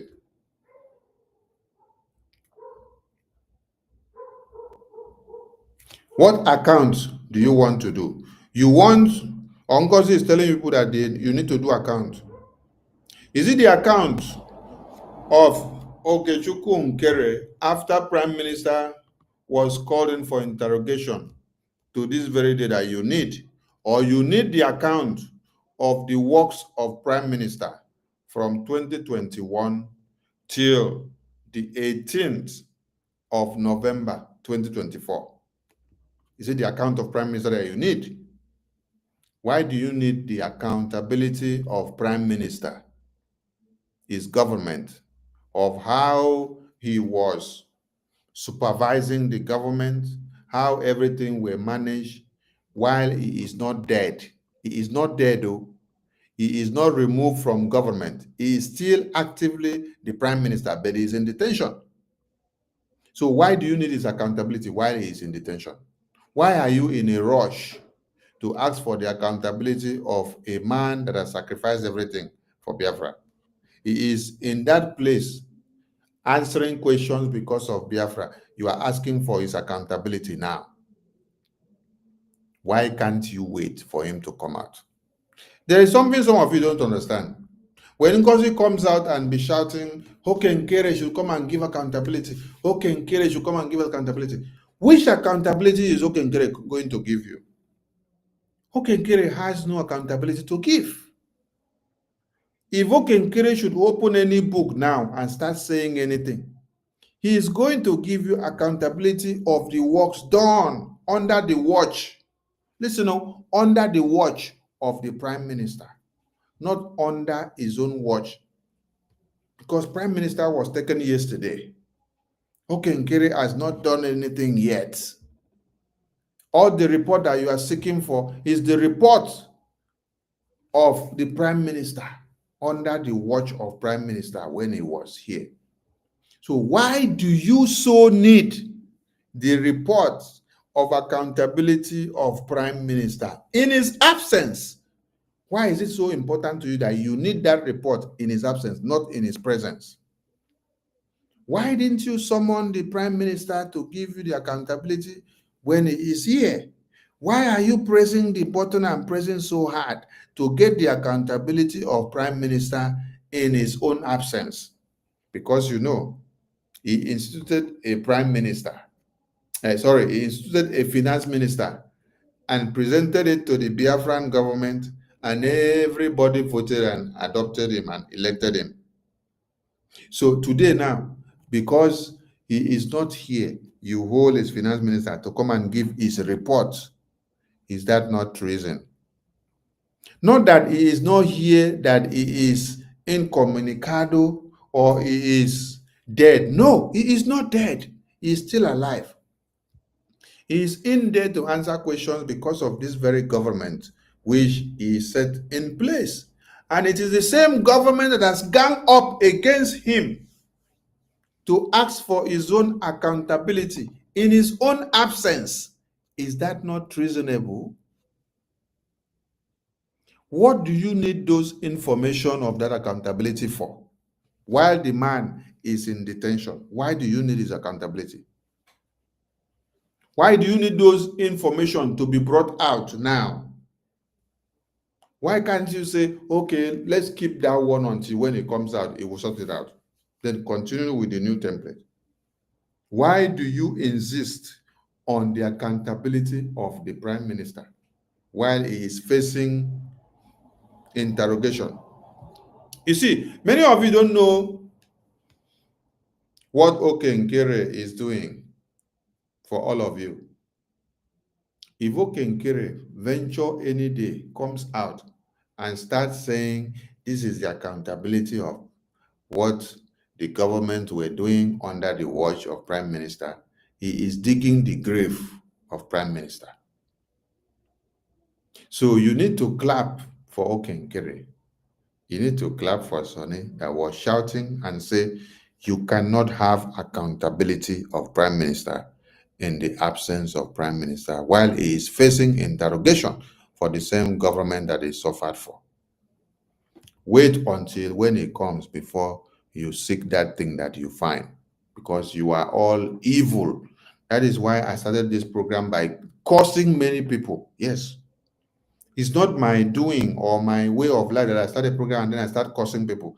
But today, I was so provoked because when I listen to many of you, accountability. Do you know what the accountability will imply when you bring it out against a man that is being interrogated by the government? And when all of you are shouting accountability, the accountability that you're looking for is not for him. The accountability is for the Biafran people. Whatever we do with Biafran government affairs is for the Biafran people. It's not for the Prime Minister. Because you don't know where NGOZI is going. NGOZI is pushing for this accountability so that he will use it to rob the Prime Minister, and she will say that this is what happened under his watch. That is what NGOZI is looking for. So there is no accountability. All of you can continue to cry from now until next year looking for accountability. You will not see accountability as long as I am still alive. Except I die tomorrow. Listen to me very well. If I die tomorrow, then I am not here. Maybe you can force Okenkere like this and collect accountability. But as I am still alive, you cannot get accountability because I know what you people are looking for when you are suffering for accountability. I know. What accountability are you actually looking for? Let me break it down for you. Are you looking for the accountability of how much funds we raise in the fundraising? Oh, there is a finance department and directory that takes record of how much we raise in a fundraising. And it is not how much we raise in a fundraising that is the issue. The question is, how many of you remit the money that comes to say, I am paying $50, I am paying $200, I am paying $50, I am paying $100, I am paying $1,000? How many of you remit that money? And if you venture remit the money, how many of you remit the money in time? If you remit the money within 1 week or 2 or month, tell me. So when we do fundraising, at the end of the day, the account directory department will now see that on their paper, which they recorded, everything total maybe 6,000 ejema. At the end of the day or at the end of the month, from that 6,000 ejema, only 4,000 ejema is remitted. And then we had logistics of 10,000 ejema. What do we do? Oh, you will not care what we do, right? And how we will look for the rest of the money to take care of our logistics. But you want to see accountability. The accountability that you want to know how much we spend in buying AK-47, right? You want to know how much we spend in buying groundnuts. You want to know how much we spend if we are able to buy armor tanker. You want to know how much we spend if we are able to buy fighter jet. And not just knowing, you want to know the bank account that we transfer the money to do the transaction with. You want to also know the company where we go and buy the things from, right? You want to also know the dealer that supplied the thing, right? If it was supply or not. You want to also know if we send the money to the person and the person collected the money. We know more than you understand. Okay? So you people should go and sleep because you guys are just bingos. When you see many of us in Biafra Liberation, we have been in many other places before coming to Biafra Liberation. So we are not babies and we did not start today. So you cannot wake up today and start looking for a way of destroying everything that we have built. No. There are men and women that we raise to protect this government so that they will not destroy it when a time like this comes. But many people will still continue to be foolish because foolishness runs in the brains of many people. If you ask some of them that are asking for accountability, ask them, which accountability are you asking of?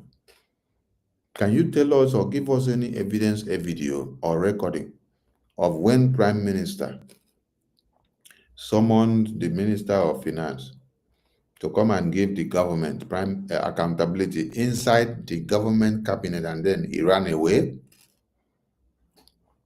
Because the accountability of a government that we're talking about is not something that we should bring into the entire cabinet to come and do. Because the zoo terrorist government are looking for every information that has to do with the bank to know what we are doing, how we are spending the money and what we are doing. So when you come and start discussing information about the accountability of the account inside the cabinet, when you know that you have moles inside the cabinet, before you finish discussing, they have taken the message to the zoo terrorists.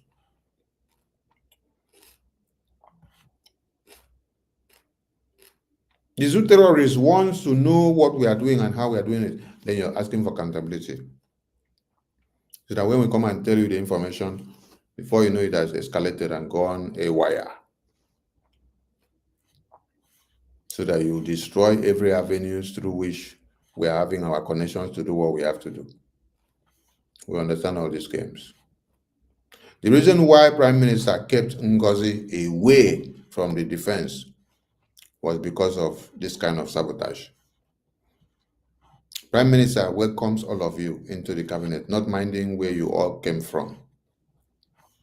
But he had his reservations because he knows where you all came from, and then he reserved you where you have to be.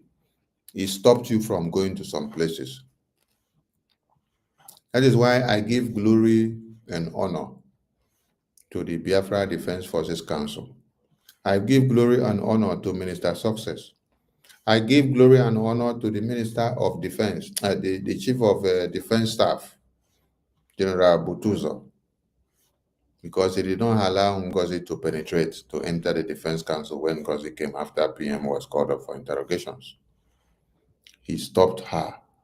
If NGOZI has gone in to know everything by now, we would have been dead and gone. The Biafra Defense Forces would not be standing again. The lifeline of this government will be dead and gone. So the accountability that all of you are talking about and seeking, it is the death and the life of this very liberation. Those that are looking for accountability of Prime Minister in the name of Okenkere, listen very well. When you are shouting Okenkere should come and do accountability, know that you are digging the grave of Prime Minister. Because Okenkere is not coming to give you accountability for Okenkere. Okenkere is going to give you accountability for the government under the watch of Prime Minister. As I am the information minister now,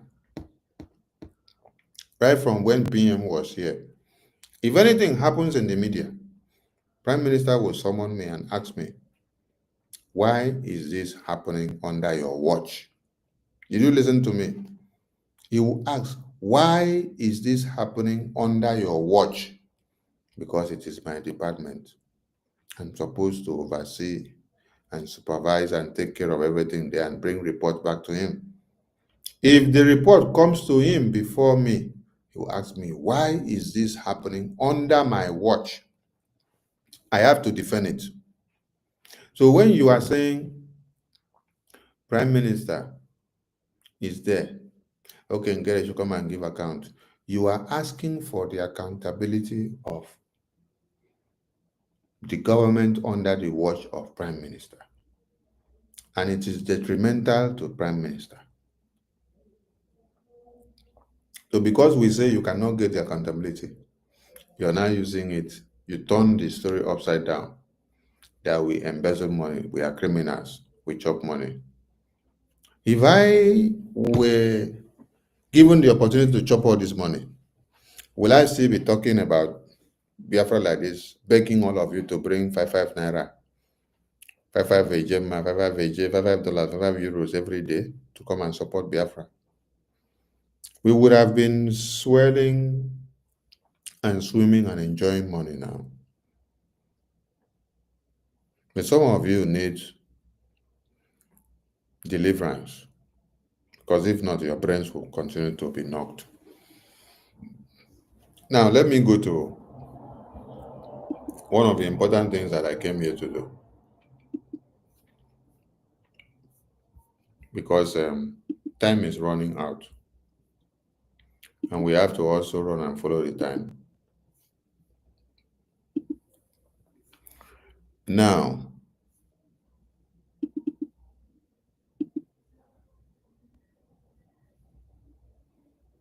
let me get my video, because I want to play something here.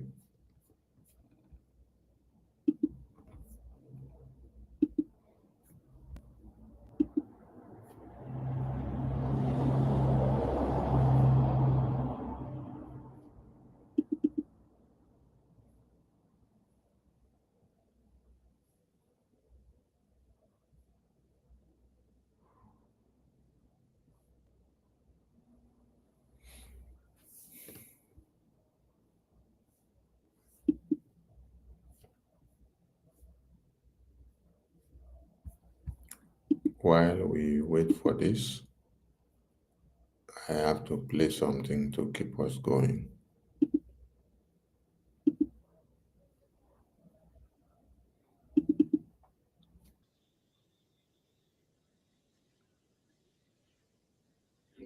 Okay. I think I've gotten the video or the audio I wanted to play.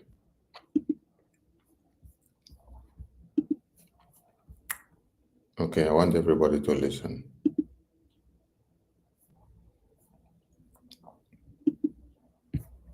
I want everybody to listen. Now, listen to this very audio. Any day, anytime. Now, all the explanations that you have given, people are still saying, hire an attorney. Last week we had a meeting where you said all the cabinet members have to start contributing money because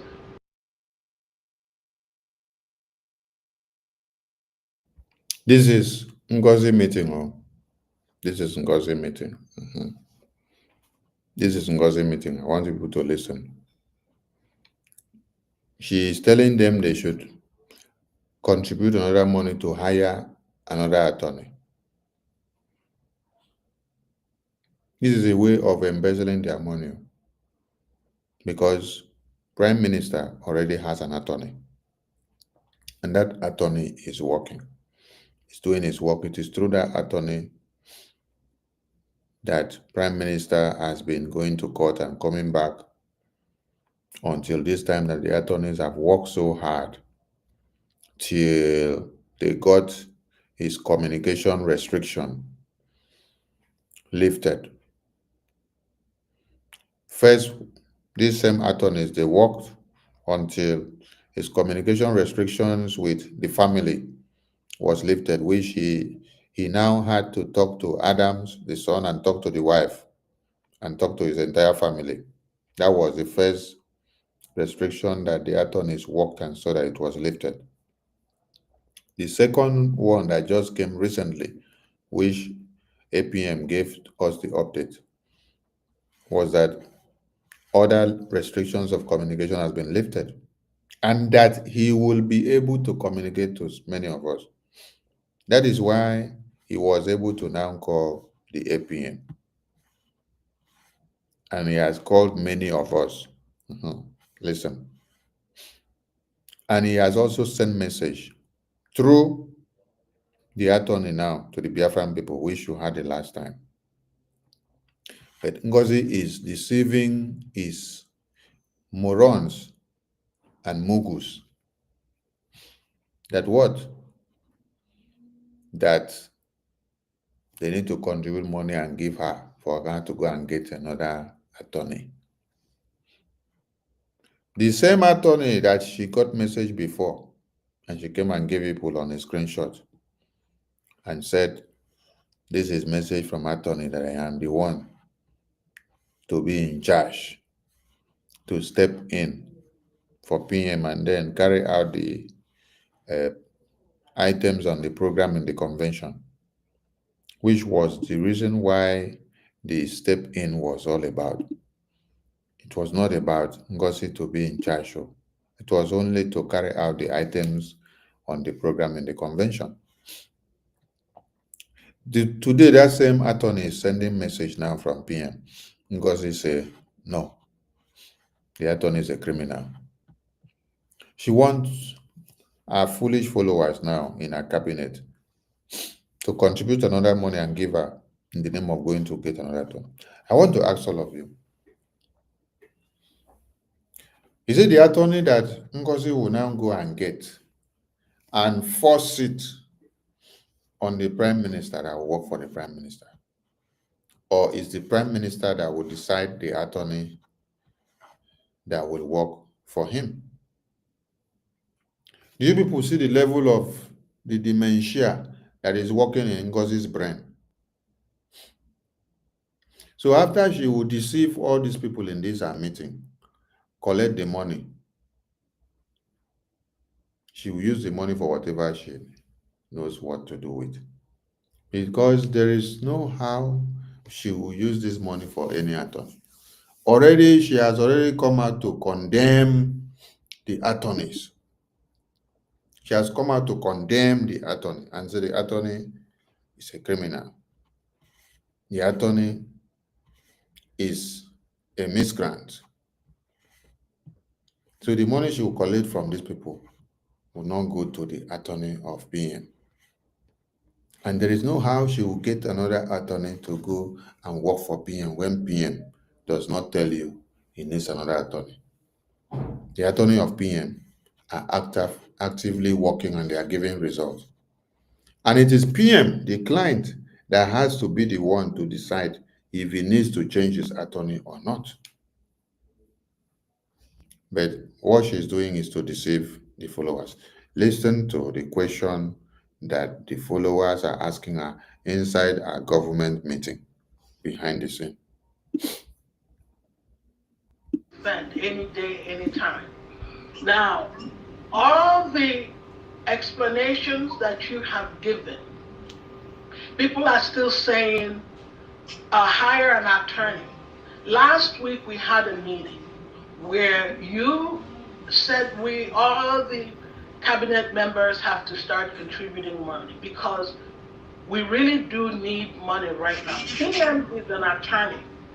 Most of the cases that have been used, even by the international attorneys that filed the case for Onyendu, all the briefs were written by PM. PM himself is an attorney in Finland. And we have been, you have explained to us that there is really, even if we hire 1,000 attorneys with money we don't have, it would just be a facade. There is not going to do anybody any good. And maybe if we start maybe another bucket of contribution for PM's defense, somebody who would go to Finland or the attorney to be hired, maybe we should start that fund and see how, is they say, put your money where your mouth is. So say how much money will go into that bucket. They said, contribute the money for somebody that will go to Finland. You see how demented they are? That you will donate the money and then pick somebody in America to now go to Finland. Are you getting the point? So they will pick another attorney in America to go and represent PM in Finland. An attorney in America who knows the jurisdiction of America. What do you know about the jurisdiction of Finland? Many of you do not know why Bruce Fein was not able to defend our supreme leader in Nigeria. You can only defend a client within the ambit of the law which you are conversant with. There is no jurisdiction or litigations or legalizations that give you the power to be a practicing attorney or lawyer in Nigeria. And then when there is a case in America, they now pick you in America to now go and defend the case in American court. It is not done. It doesn't work that way. You must be someone practicing in America for years and knows the modus operandi of American system in law, inclined with everything before you can be able to defend a client in American court. You cannot be picked in America as a legal practitioner to now go to Nigerian court to go and start defending a client in Nigerian court when you are not part and parcel of the system of the Nigerian court system. No, it is not done that way. So NGOZI is still using the brain of IPOB Nigeria and One Nigeria Fulani Islamic Jihadist system, brainwashing our followers that they need to pick another lawyer in America to now take to Finland, which does not work that way. So say how much money will go into that bucket to, because we will hire an attorney, we send him to Finland. The law in Finland says you cannot have two attorneys. They say they will hire an attorney and send to Finland. So they have to hire an attorney in America and then send to Finland. You see how stupidity is working. You will hire an attorney in America, then send to Finland. You're not even talking about, we will liaise with the attorney in Finland, with the one in America for legal advice. No, that is not what they're talking about. You are even talking about, we will hire an attorney in America and then send to Finland. Chai, Alumero.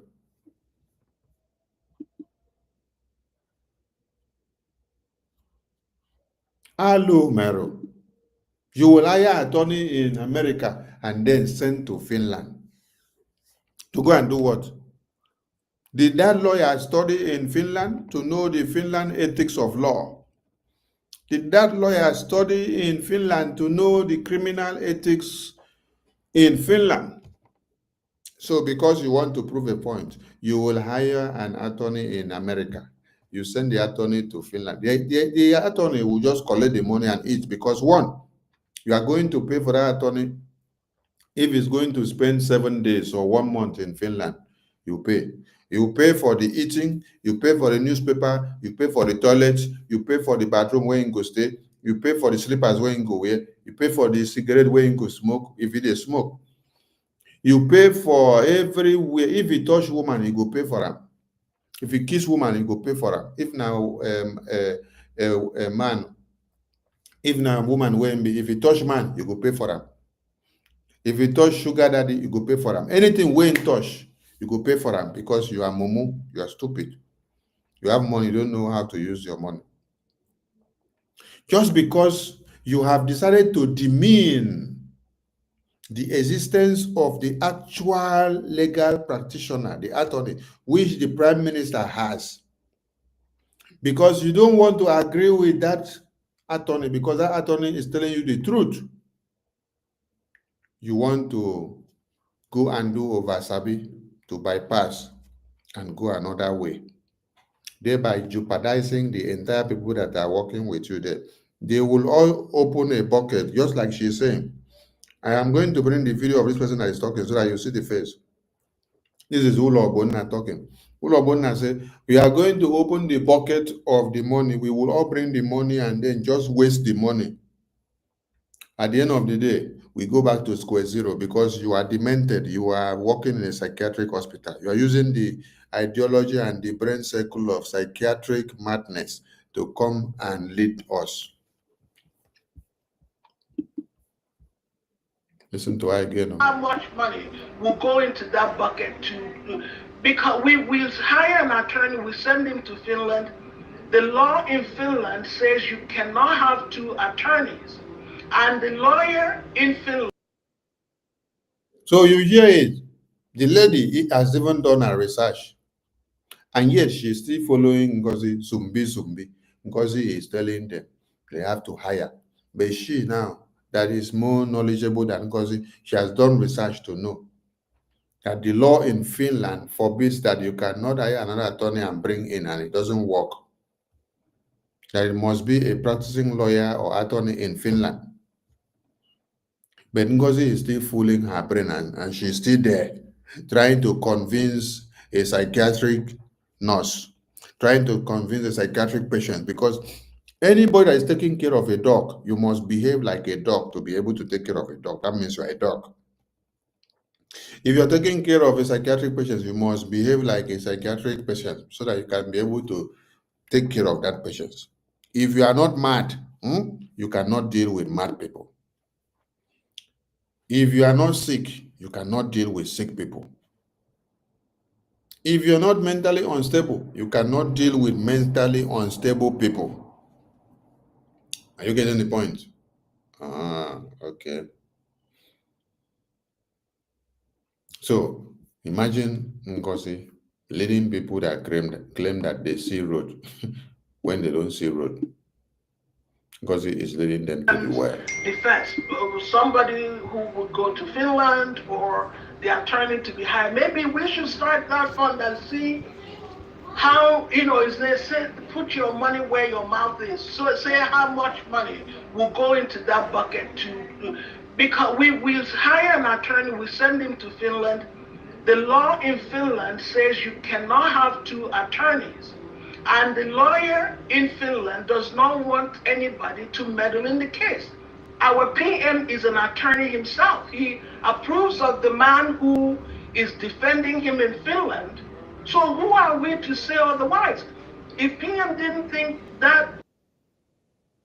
No, NGOZI wants you people to do otherwise because she doesn't agree with the message that is coming from the attorney, so that she wants to use her own initiative to see if she can push away the attorney of that PM brought by himself. So that any message that is coming now, she will be able to twist the brain of the attorney to be the way it will favor her. So that as all of you are there now, whatever she will be telling you, all of you people will take it. Continue to lament. Ulo, you know the truth, but you don't want to leave the madness. You want to continue to remain there. You continue to be singing like this until one day your voice no go there again. Finland. The law in Finland says you cannot have two attorneys. And the lawyer in Finland does not want anybody to meddle in the case. Our PM is an attorney himself. He approves of the man who is defending him in Finland. So who are we to say otherwise? If PM didn't think that lawyer was capable, he will put a word across for us to, for a new lawyer to be sent to him.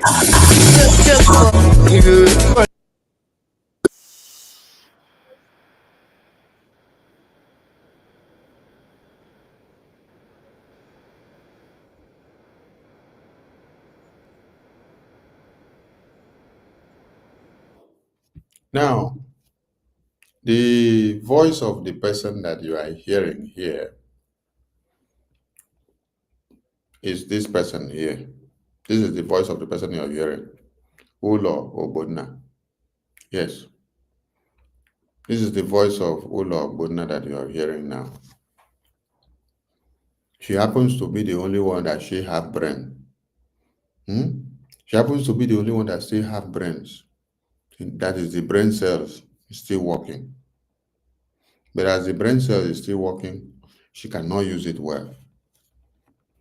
Everything she said here will be nipped on the bud because those that are there reasoning with her are not taking what she's saying. That is why even after the attorney will finish speak, she herself still assume and conclude that the attorney is not the attorney, that the attorney is talking lies. So as NGOZI said, ignore the attorney. She also clapped for NGOZI. She clapped for NGOZI and said, yes, ignore the attorney, because she's still there now. She's still there now, clapping for NGOZI. And NGOZI said, ignore the attorney. She clapped. Can you see her hand? She's clapping. She's clapping. And you should ignore the attorney. Yes, she's the one that was crying in that audio I'm playing. I'm going to continue the audio again so that all of you will hear. I just brought her face so that you will see her face to know the person that is crying in that very meeting. Here she is. I'm bringing the audio again. That's number one issue I have. My second issue, please, DPM, don't be offended for what I have to say right now. If PM has free...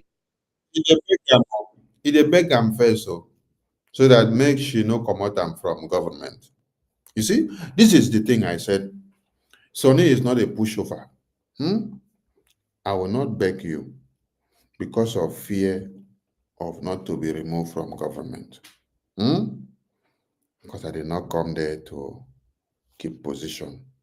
I came there to work for Biafra and to tell you what I have to tell you. Ezioku Bundu, I'll tell you the way it is. When you finish, you can tell me what you want to tell me. I will not beg you. You have spoken the first one, and everything you said has reasons. You are now going to the second one, you're begging her first. Don't be angry. Oh. I still want to say this one so that you will not flock me. Oh.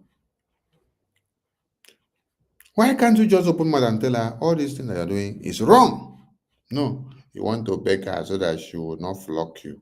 Beg her very well. Access to his phone, and up till now he has not made any direct contact. He will put a word across for us to for a new lawyer to be sent to him.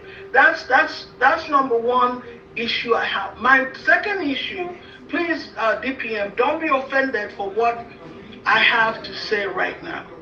If PM has free access to his phone, and up till now he has not made any direct contact, how am I sure, I'm not saying we, that PM has not taken sides? How am I sure that PM is not speaking to the other side?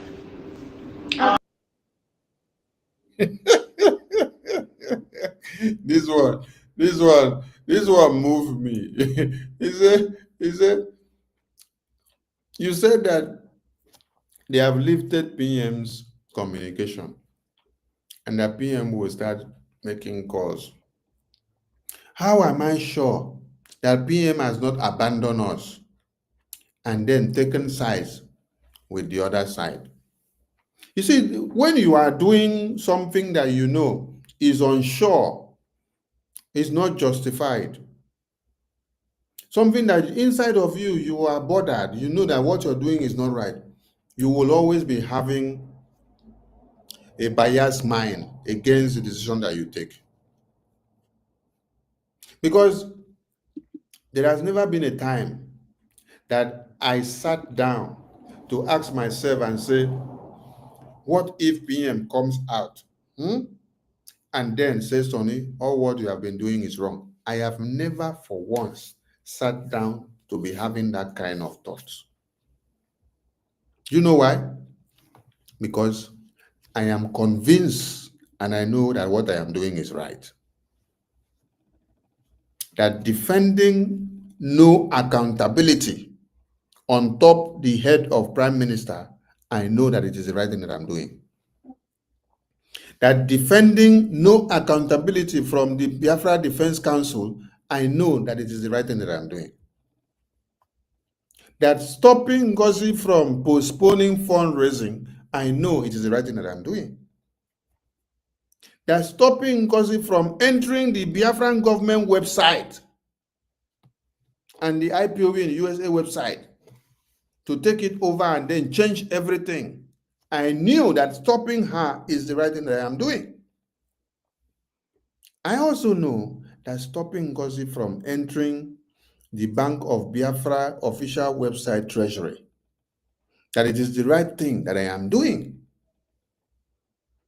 I knew that condemning NGOZI from bringing out the name of the PM's PA and writing a memo and say suspending him, I know that standing against them in that meeting is the right thing that I am doing. I know that when I kick against NGOZI, calling the Biafra Defense Forces fraudulent entity and everything that they're doing that is criminal, I know that it is the right thing that I'm doing. I don't need to go and ask somebody and say, what if Prime Minister come back tomorrow and he does not recognize what I'm doing or he rejects me? I don't work for recognition. No. I don't work for recognition. I don't work for you to recognize me and to see that what I am doing is right. I do what I know is in line with the ethics of this freedom that I have put my leg in. What I know that if I allow you to press the button, it will kill me for being in this freedom and will kill the entire Biafrans. That button, I will not allow you to press it. That button is the button of the defense. It is the button of the finance. It is the button of the accountability.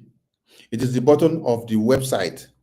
It is the button of the USB website where Biafrans are doing their staking and making ends meet.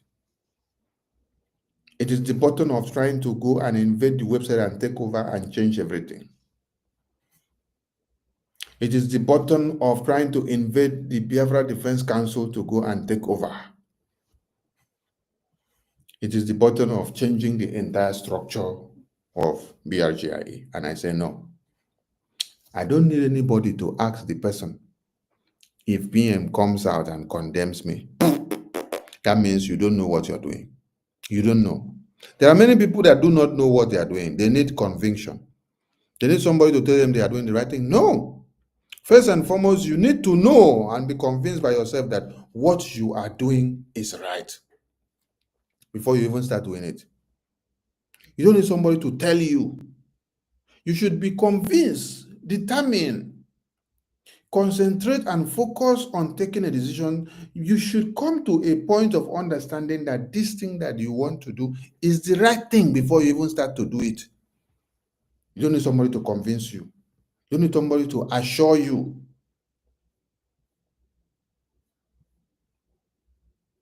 So when you listen to this lady now, she's asking NGOZI, what if Prime Minister coming out or Prime Minister start communication?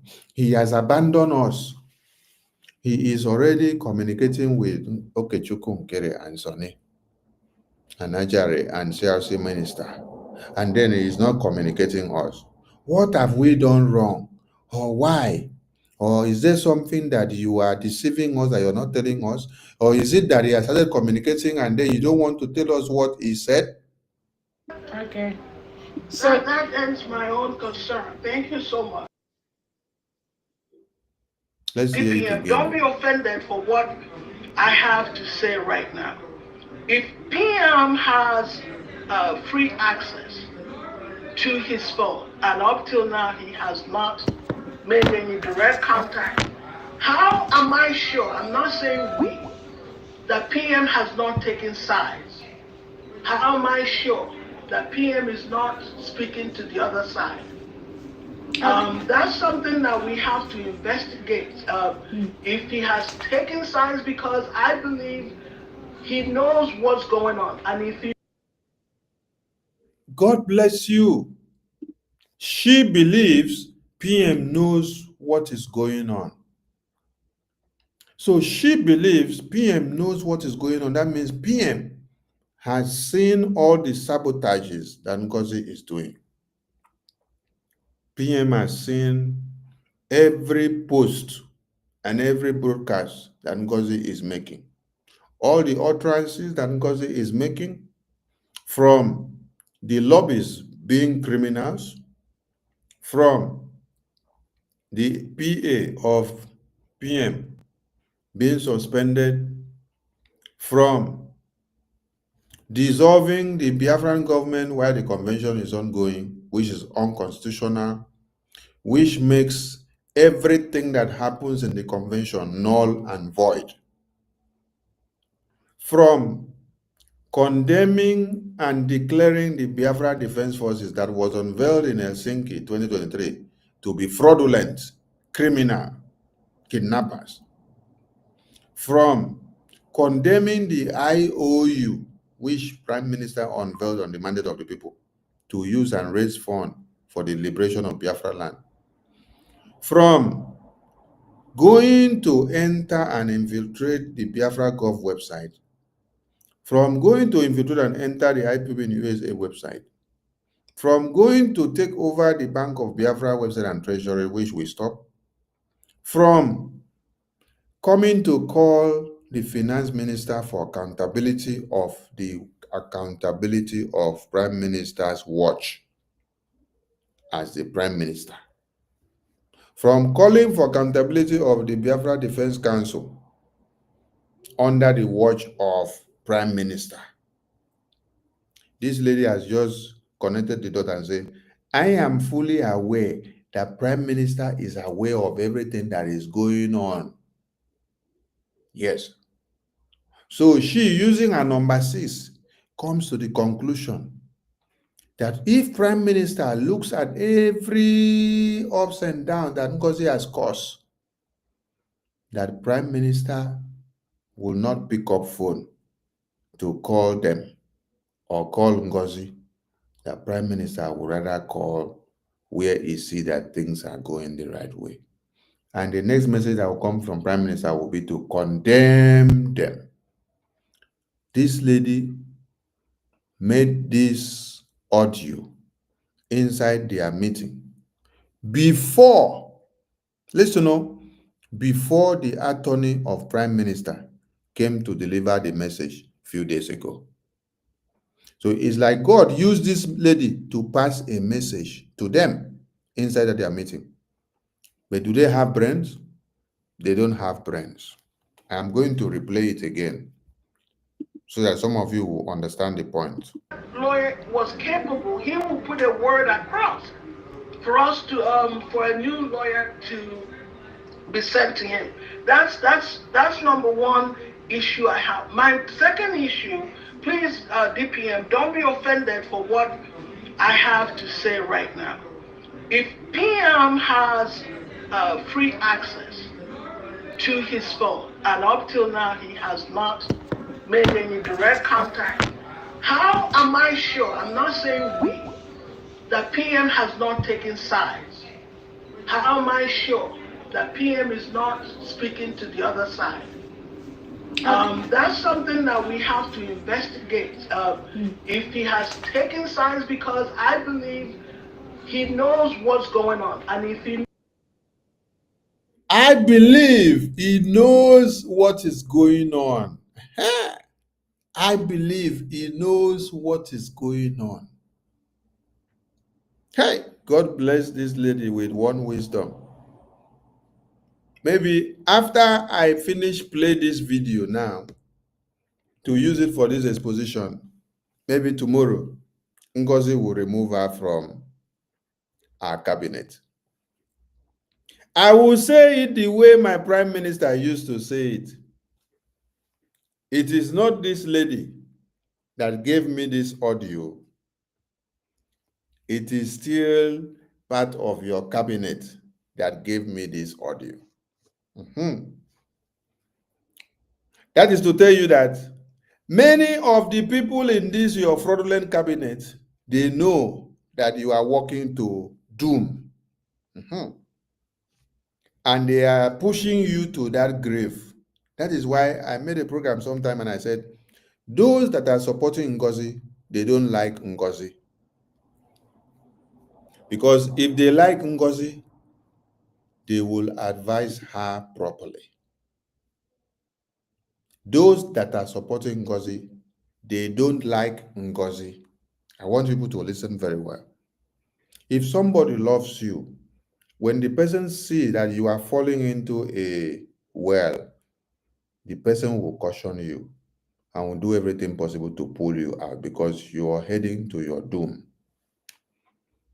But when none of them loves you, they will continue to sing your praises and clap for you while you are sinking inside the ship. Your ship is sinking and you're sinking alongside with it.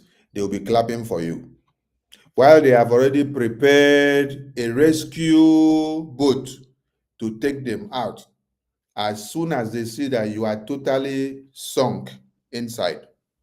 This is what all of them are going to do to NGOZI. I am going to remind NGOZI and the rest of them one person. Victor Okanobi. He was with Emeka Livingstone, Juliet, Kelechi, and the rest of them that were asking for the same accountability of ESN I'm reminding you people, oh, Victor Oganobi, he was with Juliet, Kelechi, Emeka Livingstone, and the rest of them that were asking for accountability. When the thing cook, and when the thing later come hook, Victor Oganobi, he ran away and left Emeka Livingstone. He ran away and left Juliet. He ran away and left Kelechi. They were all in the soup alone. Victor ran away, went and hide. Later, he came back to come and beg Prime Minister to forgive him. Today, the same Victor Oganobi is the one writing one epistle of propaganda and blackmail and slander. He will write it and finish. He will give it to Dr. Agi. Dr. Agi will post. He will give it to Go247. Go247 will post. Still for accountability again and against Sonny and Achare and PM and APM and PM today. He will write it and give it to Tochi. He will give it to QTV. All of them, they will be sharing it. The same Victor Oganobi that canvassed for accountability and called Prime Minister, Ghost Prime Minister, when they were canvassing for accountability. And when we were showing them the office in Baltimore, Victor was the one leading the gang, telling them that the Baltimore office is a ghost office. Until the day Emeka Livingstone got to the office and was disgraced, that was the day Victor Oganobi ran away and left Emeka Livingstone. He went and hid. After he came back to come and start begging Prime Minister. When Emeka Livingstone and Kelechi and Juliet and the rest of them were facing the knockout between us, the autopilot media, with them, Victor went and hid and abandoned them. Until when he saw that Emeka, Juliet have all fizzled away. After some months, Victor came out and started sending us message to go and beg Prime Minister for him. I want you to remember this is the same Victor that his name was called on Radio Biafra and television by IPOB Nigeria.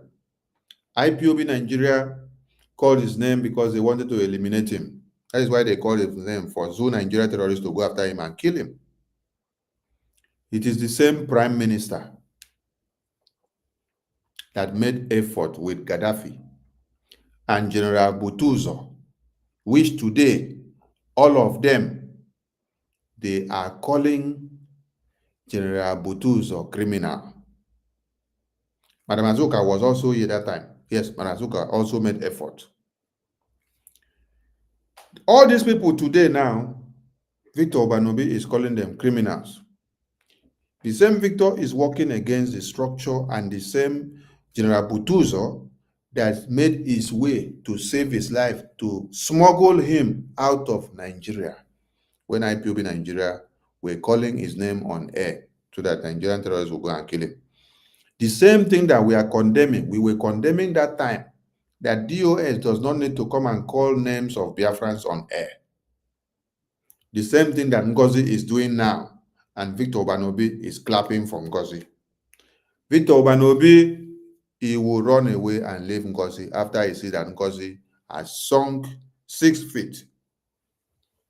Many of them will run away and leave NGOZI, and NGOZI will be crying alone at the end of the day. All of them that are crying and singing and praising NGOZI today, they will run away and leave NGOZI because they don't love NGOZI. When I said I love NGOZI more than any of you that is around her today, some of you don't understand. Because all of you, you are all wicked. If you are not wicked, you for open your mouth, tell NGOZI the truth. Me, myself, I have told NGOZI the truth. I told NGOZI the truth right from the day of the convention. I told NGOZI the truth right from the inside the meeting, when she knocked me out of the meeting because of telling her the truth. The day they were planning of removing success, I stormed that meeting and I condemned them. They removed me from the meeting immediately. They blocked me out of the meeting. The day I am now controlling the technical unit and I see that we start convention and declaration that was supposed to be done on the 2nd, NGOZI took the stage to start doing it and took over the program from the chairman of the convention on the 29th. I messaged NGOZI that time and said, NGOZI, why are you changing the program? If you're changing anything, do not change the date, which Simon Ekpa, the Prime Minister, said 2nd December is sacrosanct. I told her, Kodo, she has the message where me and her communicated. I said, if you have to change anything, do not change this 2nd of December, which is the date that Prime Minister has been singing for over a year. When you people had me do that broadcast and then I was saying it, it is something I have told NGOZI. I want to ask all of you, which of those people that are clapping for NGOZI now have told her the truth? It is somebody that wants you to be alive that will open mouth and tell you the truth. Those that don't want her to be alive, they are the ones that are clapping for her and telling her the lies, and they cannot open their mouth and say the truth. NGOZI has knocked me out of cabinet meeting since Prime Minister was called for interrogation over 3 times. Why? Because I open mouth and tell her the truth. So because she doesn't want to hear the truth, she will knock me out of the meeting. And you know, when you are knocked out of the Zoom meeting, you are blocked. You cannot join with that device again, except you go and use another device to come and join before you can enter again. So, all of them that are gathering around her, they are doing what? They are digging a grave. They are digging a grave.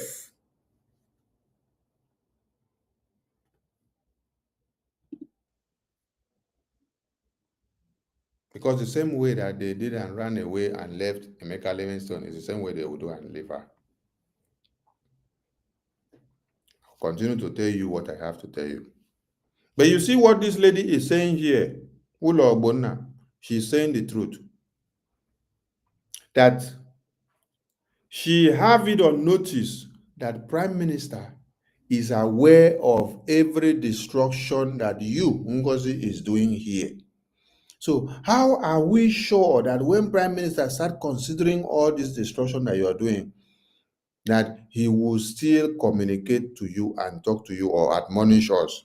That instead, she already has the feeling that Prime Minister will not admonish us for this evil that we are doing. The Prime Minister would rather go and talk to Okechukwu Nkere, because that one is not destroying everything that Prime Minister put in place for Biafra people. Rather, he's holding the foundation down. He's keeping the lobbyist. He's keeping the defense. He's keeping the liberation. He's keeping the finance. He's keeping the website. He's keeping every structure, seeing that everything goes forward. But you are destroying. Listen to the lady, then you hear what Madam will answer, because Madam will always look for excuse to cover up her mess. Word across for us to for a new lawyer to be sent to him. That's number one issue I have. My second issue, please, DPM, don't be offended for what I have to say right now. If PM has free access to his phone, and up till now he has not made any direct contact, how am I sure, I'm not saying we, that PM has not taken sides? How am I sure that PM is not speaking to the other side? That's something that we have to investigate. If he has taken sides, because I believe he knows what's going on. And if he knows, and we've not heard anything from him, if he's taking sides, that's also something that we should know as well. So that, because they believe the Prime Minister knows the truth. And that if Prime Minister knows the truth, and then he's not calling them, that means it's a red flag for them. See where it is going? Some of them have brains, but they don't want to use it to reason and to put it into play.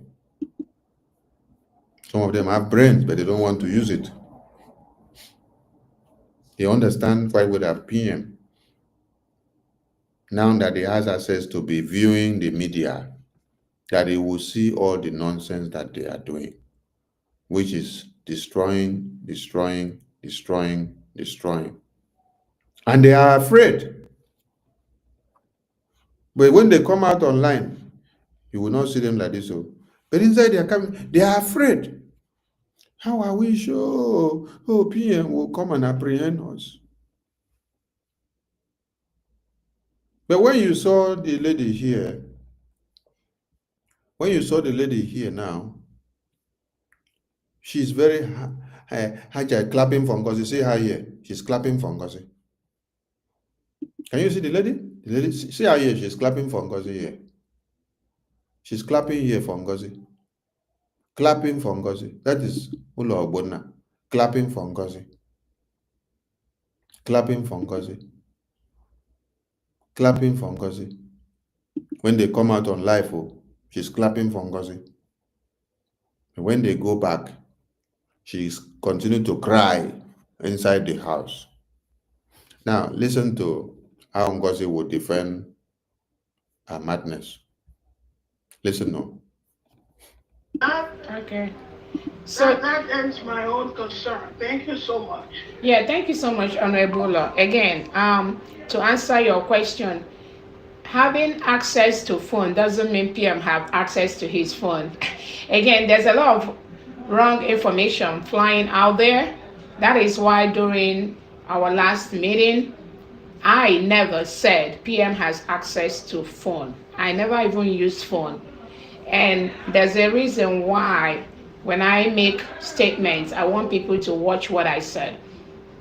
I never tell anybody PM has access to phone. So anybody saying it might be able to give us the facts that they know and how they know.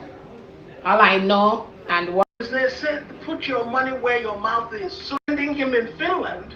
So who are we to say otherwise? If PM didn't think that lawyer was capable, he would put a word across for us to for a new lawyer to be sent to him. That's number one issue I have. My second issue, please, DPM, don't be offended for what I have to say right now. If PM has free access to his phone, and up till now he has not made any direct contact, how am I sure, I'm not saying we, that PM has not taken sides? How am I sure that PM is not speaking to the other side? That's something that we have to investigate. If he has taken sides, because I believe he knows what's going on. And if he knows, and we've not heard anything from him, if he's taking sides, that's also something that we should know as well. So that, okay. So I believe he knows what is going on. The fear of PM knowing what is going on. The fear of PM knowing the sabotage that they have caused is the beginning of wisdom. The fear of PM knowing the sabotage that they have caused is the fear that they have here now. That, oh, what will PM do to us after knowing the sabotage that we have caused? Because they know they are committing sabotage. That's my own concern. Thank you so much. Yeah, thank you so much, Honorable. Again, to answer your question, having access to phone doesn't mean PM have access to his phone. Again, there's a lot of wrong information flying out there. That is why during our last meeting, I never said PM has access to phone. I never even used phone. And there's a reason why when I make statements, I want people to watch what I said.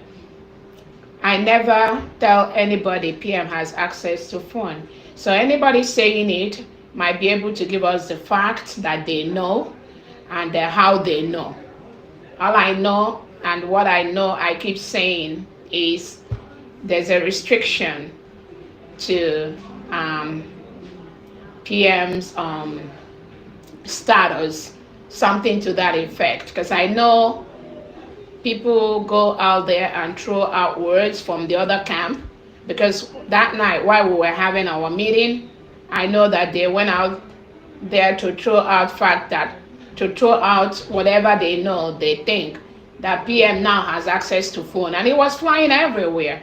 But that is wrong, because PM having access to, or having relaxed restriction, that's the right word to use, relaxed restriction to communication, doesn't mean that PM has his phone. So whoever is saying that is false. That is number one. Number two, when they say there's relaxation on restrictions to his communication, it doesn't mean that PM will just pick out the phone and be talking forever.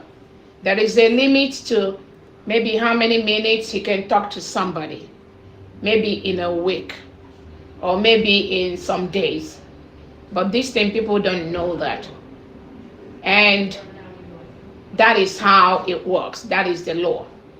One, he doesn't have access to his phone. Two, he doesn't have access to phone. But there's relaxation in the restriction. But inside that relaxation, there's also rules that guide who he communicates with and what he says. As far as taking side with anybody, that is ruled out.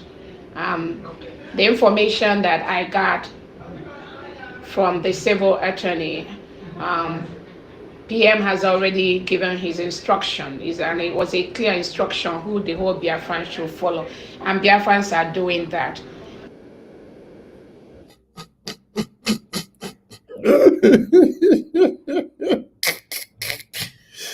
Hey!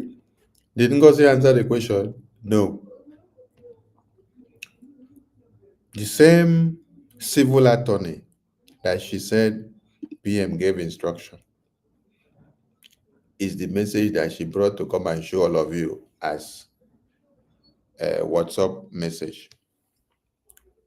It is the same civil attorney that she's talking about now. That is the Mariam Neng that came and spoke to all of you 2 days ago, or 3 days ago, or 4 days ago. Now that the attorney has come to speak, she ran away and now said the attorney is now a criminal. The attorney is now a miscreant. The question that Ulo asked her, now that PM's communication has been relaxed, communication restrictions has been relaxed, and then we don't hear you tell us that he has called you. How are we not sure that he has not called the other people and then abandoned us, knowing too well that PM is aware of everything that we have sabotaged so far? She did not answer the question. No. She started by educating the lady about what relaxation of restriction means, and the kind of communication that will need to go out and what should not go out. But the question the lady asked, we should be worried that PM now knows everything that we have done, which has been sabotage. How are we sure that he's not abandoning us, rejecting us, and then putting us aside and then making calls to the other side? Now, this was before the attorney came to release the last message. And now, after then, and before then, PM, as you heard from APM, PM had called APM. According to the same question that this woman was asking. According to the same question that this woman was asking, how are they sure that with all this their sabotage that they have done alongside with you, that PM, after seeing all the sabotage, and then refuse to be calling you, and you're not coming to give us any message that you got a call from PM? How are we sure that PM has not abandoned you because of the sabotage that you have caused and also abandoned us? That means all of us, we are in a sinking ship. That is the message that the lady was passing. That it is high time we wake up to realize that as PM has not called us, that means PM is probably calling the other people because they know the PM that they have. That he will not wake up from toilet and then carry the hand where he take poo, carry and cover, wash him face. No, he go wash that hand first, wash and finish. After he wash and finish, before he go decide to use the hand to rub him face. So when PM come out from toilet and then see that all of you mess up the house, he will not come and start clapping for you. That is why he sent the message to NGOZI. APM has told you, PM has communicated with me, and I spoke over 30 minutes on phone, giving instructions and directing on what we should do. And not just him. He also said that in that very interview that he granted, he said, PM has also sent messages to some of the ministers in the cabinet that I should tell them this and tell them that. He said it there.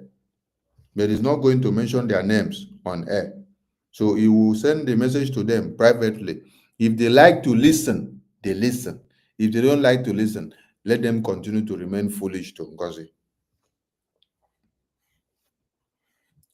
PM is talking to those he wants to call. As at when he will call you. But it's unfortunate that NGOZI is not getting any call.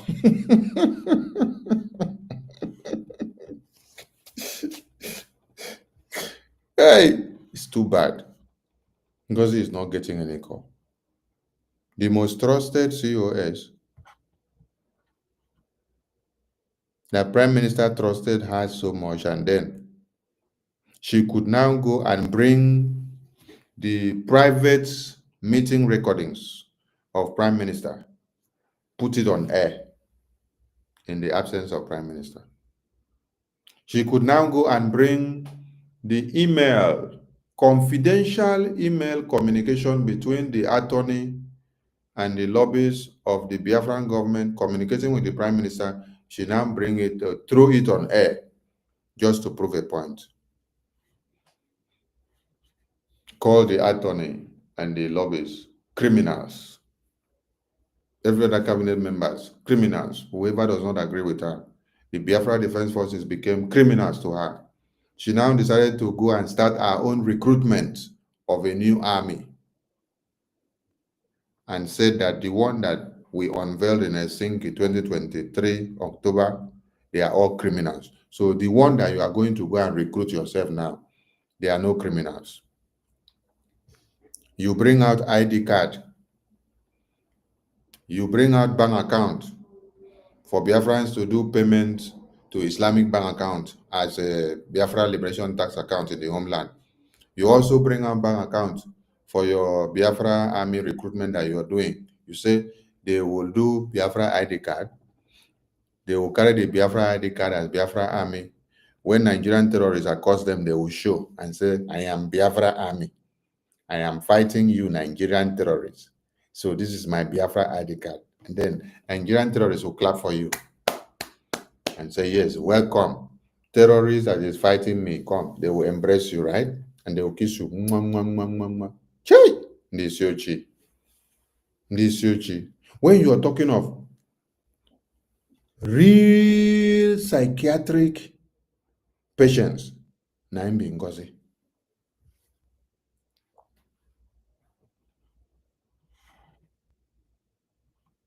Naim NGOZI. You will do ID card. You will do ID card code and then you give to Biafra army. You now do bank account and give to Biafra army. And these accounts are all domiciled inside the bank of Nigeria, where their NIN, their BVN are all domiciled there. The information of their families will all be so there. Then everybody will now be seeing it. When they now go to the bank to say they want to withdraw money, Biafra Army, Biafra Police, Nigerian Police, Nigerian Army, Nigerian Air Force, Nigerian Navy, they will be there in the bank. They will see you, you come. You present Biafra ID card and say, I am Biafra Army. This is my ID card. I have come to withdraw Biafra Liberation Army salary, which NGOZI put for me in the bank account. Where is your identity card? You present your Biafra Army ID card. Then Nigerian Police and Air Force and Navy, they will clap for you inside the bank, and they will carry money and pay you. Then they will escort you, you go free of charge, right? Psychiatric people. When you sit down and consider that Prime Minister have gone through all these things, this is why this lady was asking this question and say, how are we sure? Listen to her again. No? Is defending him in Finland. So who are we to say otherwise? If PM didn't think that lawyer was capable, he would put a word across for us to for a new lawyer to be sent to him. That's number one issue I have. My second issue, please, DPM, don't be offended for what I have to say right now. If PM has free access to his phone, and up till now he has not made any direct contact. And up till now, he has not called you. If PM has leverage now to look into the media and watch Sonny as Sonny is speaking now, if PM has access to once in a while go and peruse through the media and see what is happening, if PM has the opportunity to peruse through the media once in a while and see what Biafrans are doing, and then he sees how you have condemned the Biafra Defense Forces, the IOU, the Bank of Biafra, the IPOB in USA.org, the Biafra Gov website, you now bring out your own army, you now go and register your own government, you now put the office in your psychiatric hospital, you now bring out ID card for Biafra Army, which you say is your own, different from what Prime Minister did on the mandate of Biafran people. If PM now has access to internet and then he sees all these things once in a while, how are we sure? And why is it that he has not called you? He has not called you directly. And then calls are going to the other people. How are we sure that we are doing the right thing? The lady was asking a very pertinent question. A very pertinent question the lady asked. But none of them that were there with her understood the God of wisdom that put this message into her brain for her to ask this question. None of them understood. If PM didn't think that lawyer was capable, he would put a word across for us to for a new lawyer to be sent to him. That's number one issue I have. My second issue, please, DPM, don't be offended for what I have to say right now. If PM has free access to his phone, and up till now he has not made any direct contact, how am I sure, I'm not saying we, that PM has not taken sides? How am I sure that PM is not speaking to the other side? That's something that we have to investigate. If he has taken sides, because I believe he knows what's going on. And if he knows, and we've not heard anything from him, if he's taking sides, that's also something that we should know as well. So that, Okay. So that ends my own.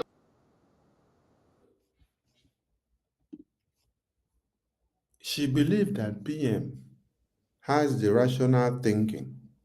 And when he now have access to internet, he sees everything that NGOZI has turned upside down, that PM will not be friendly with her. PM will take a decisive decision that she will be ashamed. The lady was like looking at her own interest, so because she has come to align with NGOZI, not knowing that she is going to end up in the very big pit. That is why she's asking now, how am I sure that I am secured? Because some of these people may have had good things that they were doing under the watch of PM. And because they have been deceived, they fall in line with NGOZI. Now the thing is coming clear to their eye, and they are asking, how are we sure that PM now has access to communicate? But he has not called you. You have not brought any message to us. But you are parading yourself and using PM's name to do all manner of destruction. And everything that we see is destruction, destruction, destruction, destroying every structure that is set in place. The other group that you say is another group, another camp. Those ones are not destroying the foundations that PM laid. Instead, they are holding the foundation tight, putting everything to continue.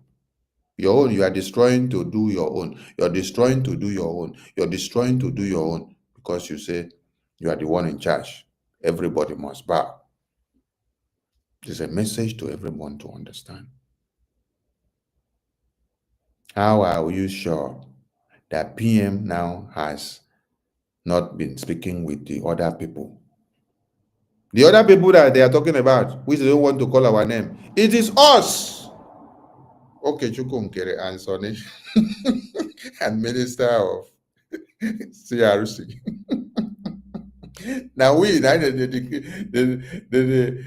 declare as those other people. Now we they call those other people. PM is speaking to us.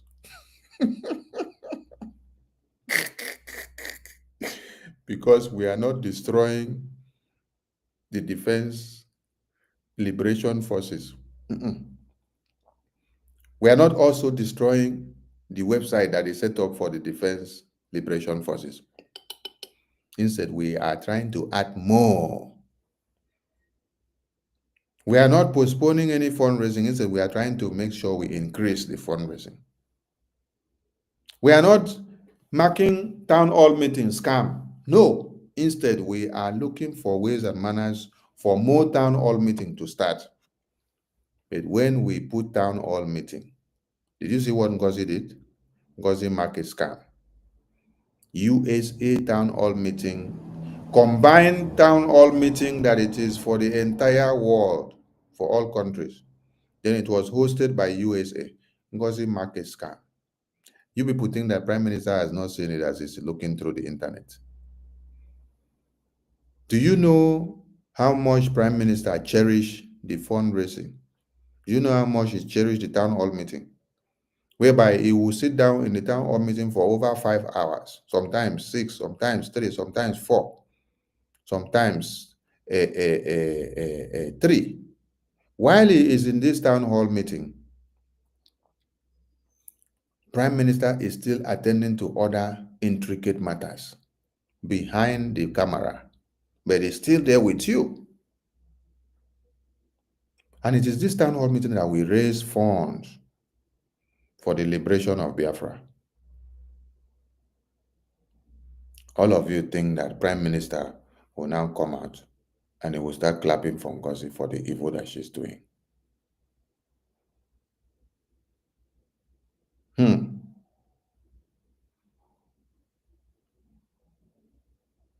You see, there is one idiot here that said, by your information, no Biafrans rate him. Instead, you go Kang rated, so stop using Biafrans. You are not a Biafran. Because if you are a Biafran, you will know who is fighting for you. Simon Mbamalu, you are not a Biafran. If you are a Biafran, you will know who is fighting for you. And you will know who is destroying your defense. You know it's destroying your finance. Musa said we must attack their finance so that we cripple them. What NGOZI came to do was to attack the finance of the defense and the liberation so that everything will be crippled. So Simon, I don't blame you because you are not a Biafran. You are not part of us. You don't face or feel what we are feeling, so you don't know anything. That's why at times when I am on a program like this, I don't read many comments and I don't attend to them because some of you are just useless. You're not part of what we are doing, but you have just been called upon to come and write nonsense when you don't know anything inside. I will not be putting my face on this media since 2021 if I don't know what I'm doing. You all know that when BBC made a video of misinformation and disinformation of the Biafran people, that my face and Prime Minister and many others were there on that video. I was where I am, and then I got a call from my village that they have seen my face published on BBC. What crime has I committed that they put Biafra? I said, oh, it is a badge of honor. It is the cause of freedom. And they said, oh, be careful, oh, be careful. I said, no problem. It is only me and Prime Minister whose faces were on that misinformation propaganda video from BBC that still stood their ground to this very day in this Biafra liberation. The rest of the people that their faces appeared on that misinformation video of BBC, all of them, they decam, they ran away. It's only my face and Prime Minister's face that are still standing on this Biafra till today. I want all of you to go and watch that video of BBC. Watch and count all the faces of people that were there when they did that video and circulated our faces. Count all the faces of people that were there and come back and tell me how many people that were there that their faces are still here now in Biafra. It's only me and Prime Minister. The rest of them, because of the fear of death, because of the fear of one Nigeria picking them up, they all decam and ran away because nobody wants to die. Now, I want to show you one more thing before I bring this program to an end. I believe all of you have learned something in this program today. Now, this is where I'm coming back to now. I am coming back to this place.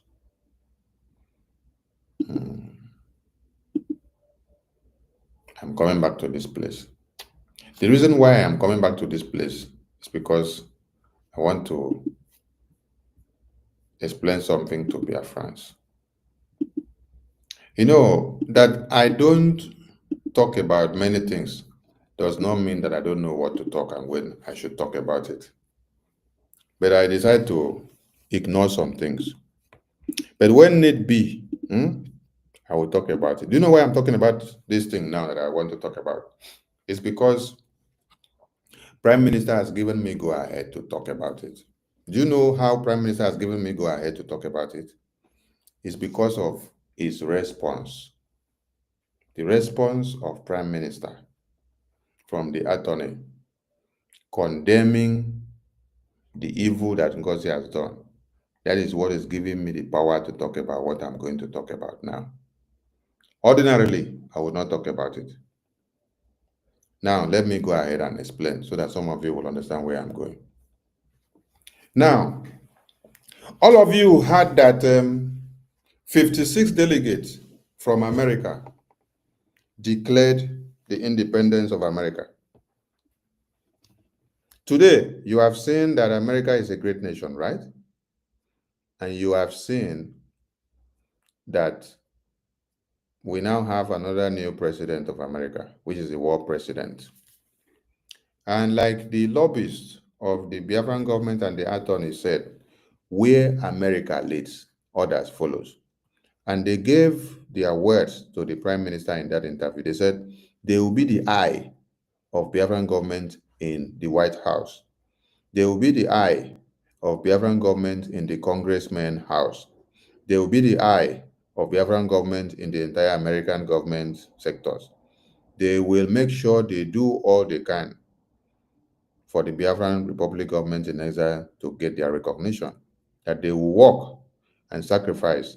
They will not only work as hired services, but they said they will turn themselves into fellow freedom fighters so that Biafran government can be able to get the needed recognitions and everything in time. That is a sacrifice that somebody can give. Now, that is the America that all of us are looking up to. But you see, these people will tell you, oh, why are you allowing a white man to come and decide for you? But you have gotten the restoration of your declaration of Biafra. So why don't you go with your Biafra if you don't need the white man? Why are you now seeking for recognition from the same white man? This is the idiosyncrasy that has eloped so many people. We need everyone. As far as the values are useful to us, we need them. And the only entity that will get this recognition for us is BRGIE. No other entity, because that is the entity upon which lies the bedrock of the restoration of the USB. It is BRGIE that took us and laid the foundation for the convention for the restoration of USB. It is BRGIE that has the power and legitimacy to say anything and stand to speak for USB now, because USB has not gotten its sovereignty yet. BRGIE will continue to fight to see that it gets full sovereignty for USB. And that full sovereignty has to be in the homeland. What USB needs in diaspora is recognition. Who will fight for USB to get recognition is BRGIE. USB cannot fight for itself to get recognition when it is not a country that has full sovereignty yet. That is why you need another entity that already has full sovereignty to fight for the recognition of USB. And that entity that has full sovereignty to fight for the recognition of USB is BRGIE. So that BRGIE is the governing body, the legal entity that stands to make sure USB come to be fully liberated. Home and abroad in recognition. Don't mix it up. In the homeland is where we get the liberation fully implemented. In abroad is where we get the recognition. Then every other thing follows. Our liberation in full force continues in the homeland. So why am I putting this thing on the screen now? Why I'm putting this thing on the screen, and I'll still go back to Connect America again. 56 delegates of the American people declared American independence, which all of you now enjoy America today. People fought cold-blooded war for America to come to be. But I want to ask a very simple question and a very pertinent question. Did you see from the Declaration document of America where it was stated that Sir Williams or Michael Williams or Okon Williams or Nkechi Williams signed the declaration document on behalf of Martins? I am asking a very simple question now. Did you see on the declaration document of America or Finland or Switzerland or Congo or any other country, did you see where it was stipulated that Martins signed the declaration document on behalf of Luther King? Did you see where it was stated that Andrea signed the declaration document for another person? Did you see where it was written that Mohammed Andy signed the declaration document for the sister? Meaning that Mohammed Andy now signed his own declaration document, he has his own signature, and then he now signed another signature on behalf of the sister, making it 2 signatures. Whereas the sister was not available in the declaration ground. Then it was only him that was available.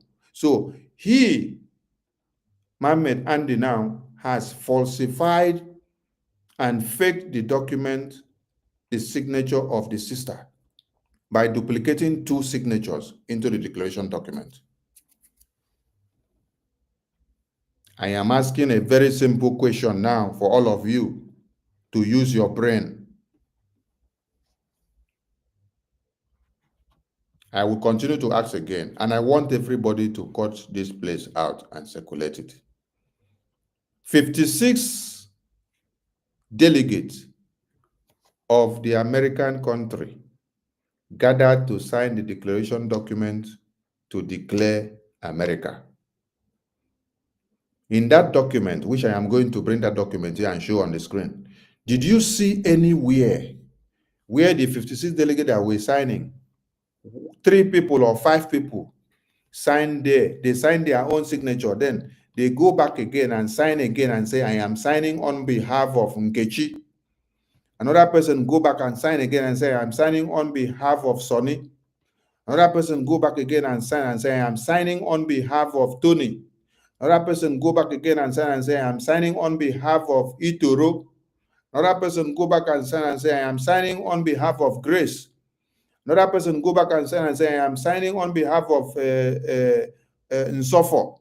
Another person went and signed and said, I am signing on behalf of Uchechi. I am asking a very pertinent question for those of you that go to school. Because they say many of us don't go to school, Abi. And many of you that are legal practitioners, this is a question for you also to answer. Have you seen a declaration document where somebody come and sign signature and say, I am signing this declaration document on behalf of another person? Let me go and bring American declaration document. When some of you are doing some things and then Sonny keep quiet, I keep quiet because I just want peace to reign. Some of you now think that many people are stupid.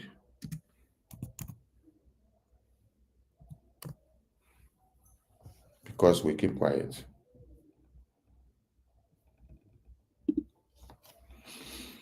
USA Declaration of Independence.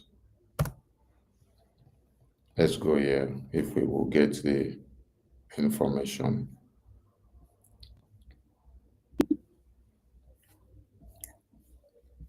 Okay. Here we go. Here we go. Here you see signing of the United States Declaration of Independence.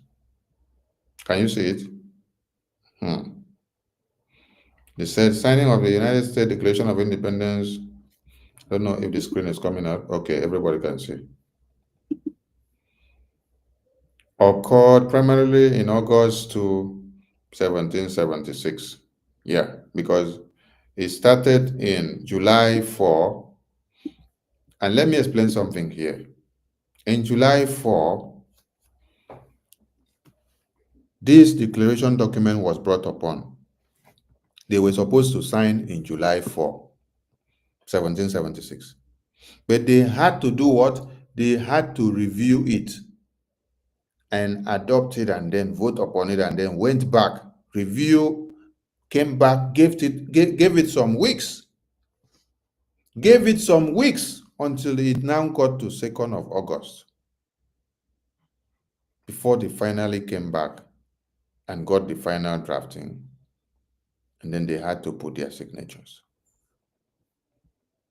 And listen to something else, that it even took them more time to finish the signing. But they adopted it that day, but it took them more time to finish the signing. They did not rush into anywhere. This is America. They did not rush into anywhere. It took them time to do the signing, but they did not rush into anywhere. They took time. This drafting was brought upon. It's not that day of that 2nd July that the drafting came upon. Somebody, they may have drafted it long before then. But when it was brought upon to that day of the declaration,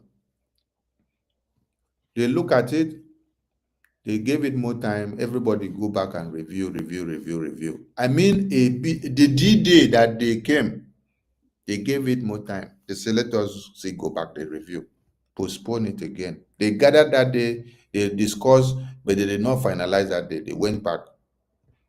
After weeks, till on the 2nd of August, before they now finally came to finally now decide to adopt it, after they have ratified it. Are you getting the point now? So now, on this August now, it was signed, 2nd. Nearly a month after the adoption. Are you getting it?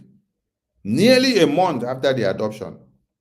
That was when they finally now signed it.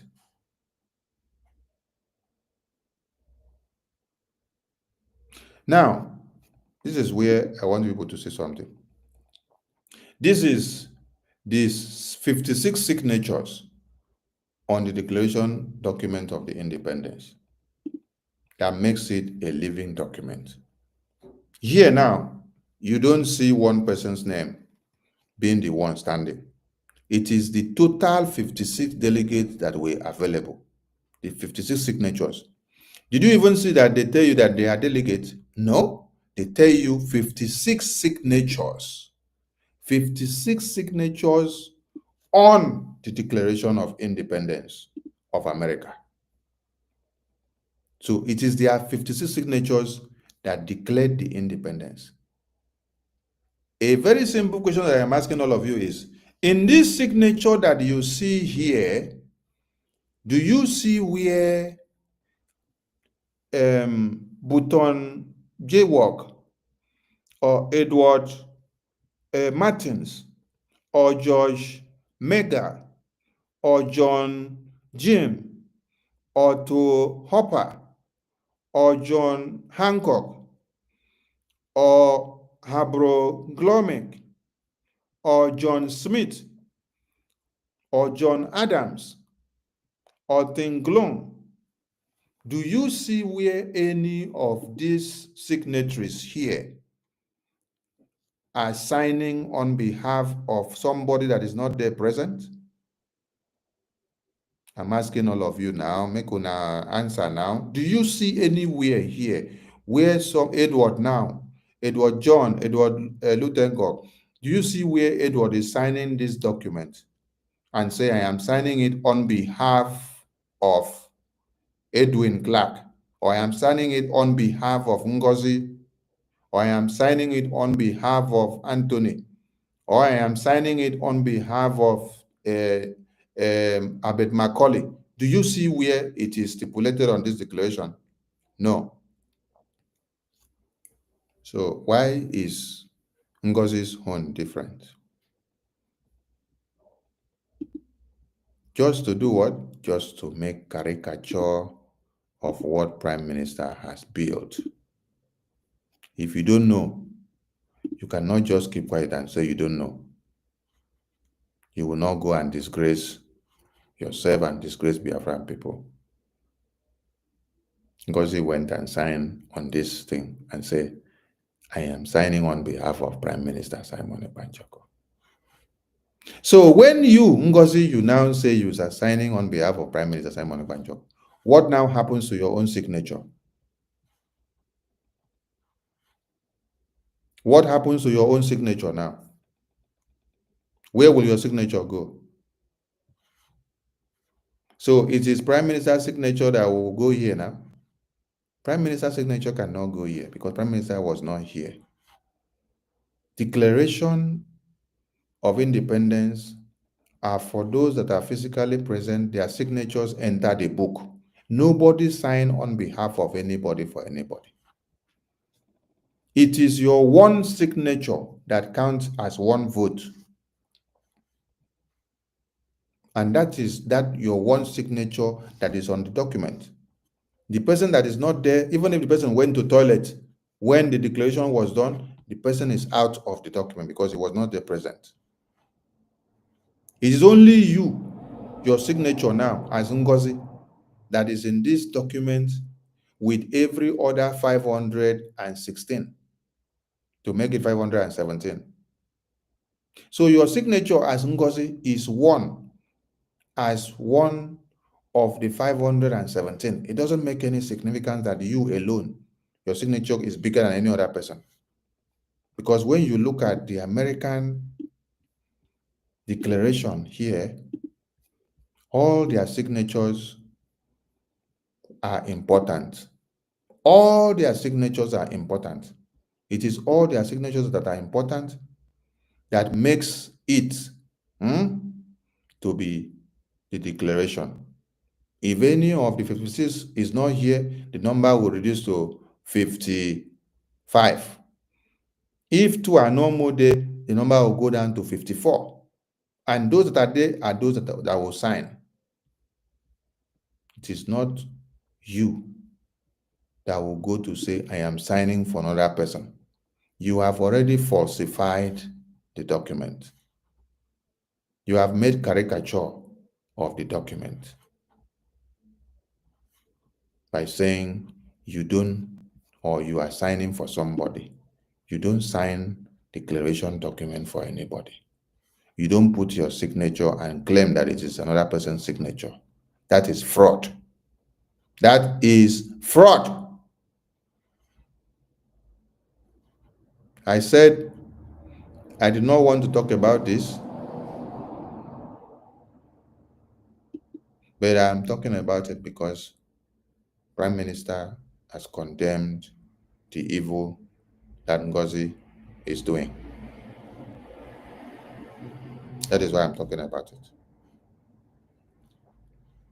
So it was wrong for NGOZI to sign this document and put there on behalf of Prime Minister.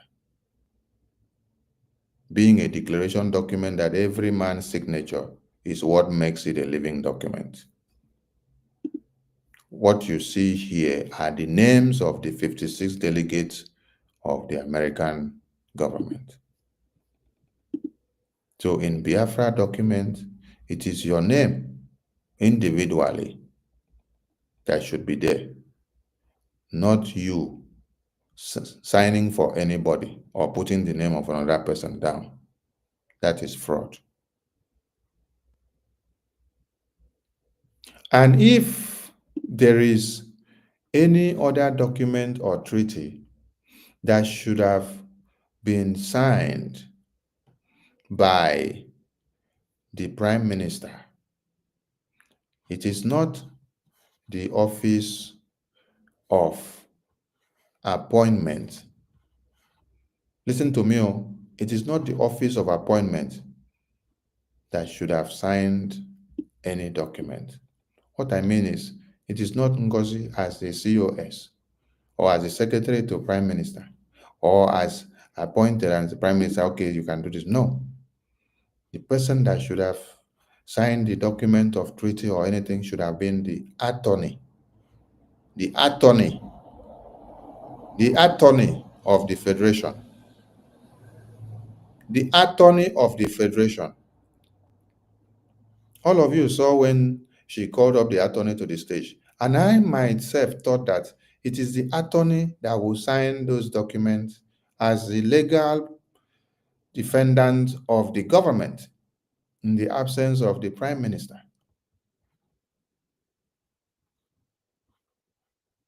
So, what is the duty of the Attorney of the Federation or the Minister of Justice? The Minister of Justice or the Attorney of the Federation is the one that needs to sign or append the signature on those treaties if the Prime Minister is not there.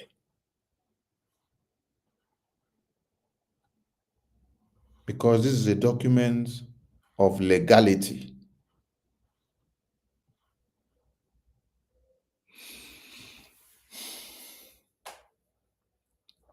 So it is the Attorney or the Minister of Justice. That is why in every setting, you will be asked to produce an Attorney or Minister of Justice. It is not for formality. Because I, the Minister of Information, or the Chief of Staff of the Prime Minister or President, or the Minister of Interior, or the Minister of Finance, I don't have the right to sign some certain documents. I can only sign some certain document that has to do within my department. But when it has to do with documents of treaties, a chief of staff or secretary does not go and sign on appointment. No. If the Minister of Justice is not there, the Attorney of the Federation should be the person to do it. Or the Secretary of State. If the Secretary of State is not there, then where is the Prime Minister or the President?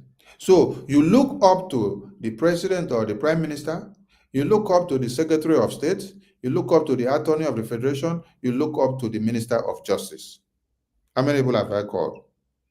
The President or the Prime Minister, Secretary of the Federation, Minister of State, and Minister of Justice, or the Attorney. Because it is a document that has to do with legality of the country.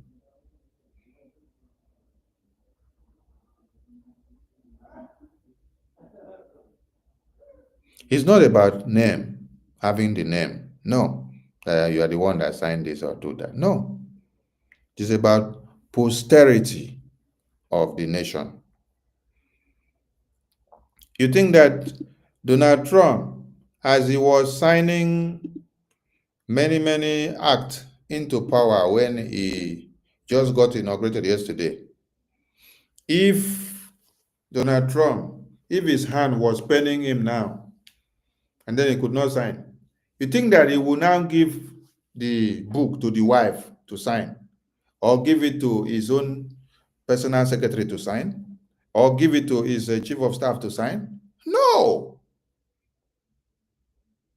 If his vice president is not there, if his secretary of state is not there, the next person he will look for is the Minister of Justice or Attorney of the Federation.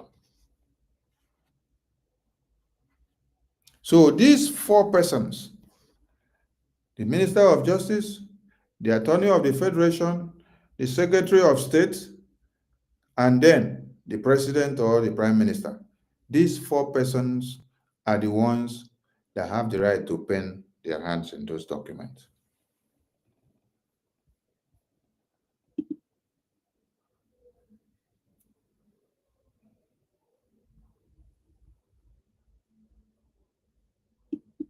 So when you make caricature of the Biafra nation, I don't know what you stand to gain. Honestly, I don't know what you stand to gain. I don't really know what you stand to gain. My point here is that on no account did you have any right on the declaration document for you to say that you are signing on behalf of somebody that is not there in the declaration ground, and you use our Prime Minister's name. That is fraud. You don't have that right. You committed fraud against what we worked for. Yes. Because a declaration document should carry your own signature, only one person, one signature, one person, one signature. Nobody has ever signed a declaration document for another person or signed on behalf of another person that is not there present. So this is one fraud that NGOZI caused here on this document. So if you now say, you now come and put this nonsense that you put on this paper and say, NGOZI or Aweze, sign on behalf of Prime Minister. Where is your own signature on the declaration document? So that means you did not, child, my God. So you can't sign on behalf of Prime Minister on a declaration document. It is only your own signature that should be there as NGOZI or Aweze, as one of the delegates, as one of the signatures for the Declaration of Independence of Biafra. If Prime Minister was there, he will sign his own. It will become another one signature. Listen, anybody that signs his or her signature, it is one signature per person, one signature per person. When you put all of them together, you have the total. Nobody has the right to falsify, to commit fraud by signing two signatures and saying, I'm signing on behalf of another person. Then, any document of treaties that were to be signed, if we say we had a government, let me ask all of you, why did Prime Minister make sure we instituted the Minister of Justice or the attorney of the Federation? Why did the Prime Minister make sure we instituted the attorney of the Federation before the convention? Because Prime Minister made it clear that there are documents that the attorney will need to sign as a legal entity to seal everything that we will be doing.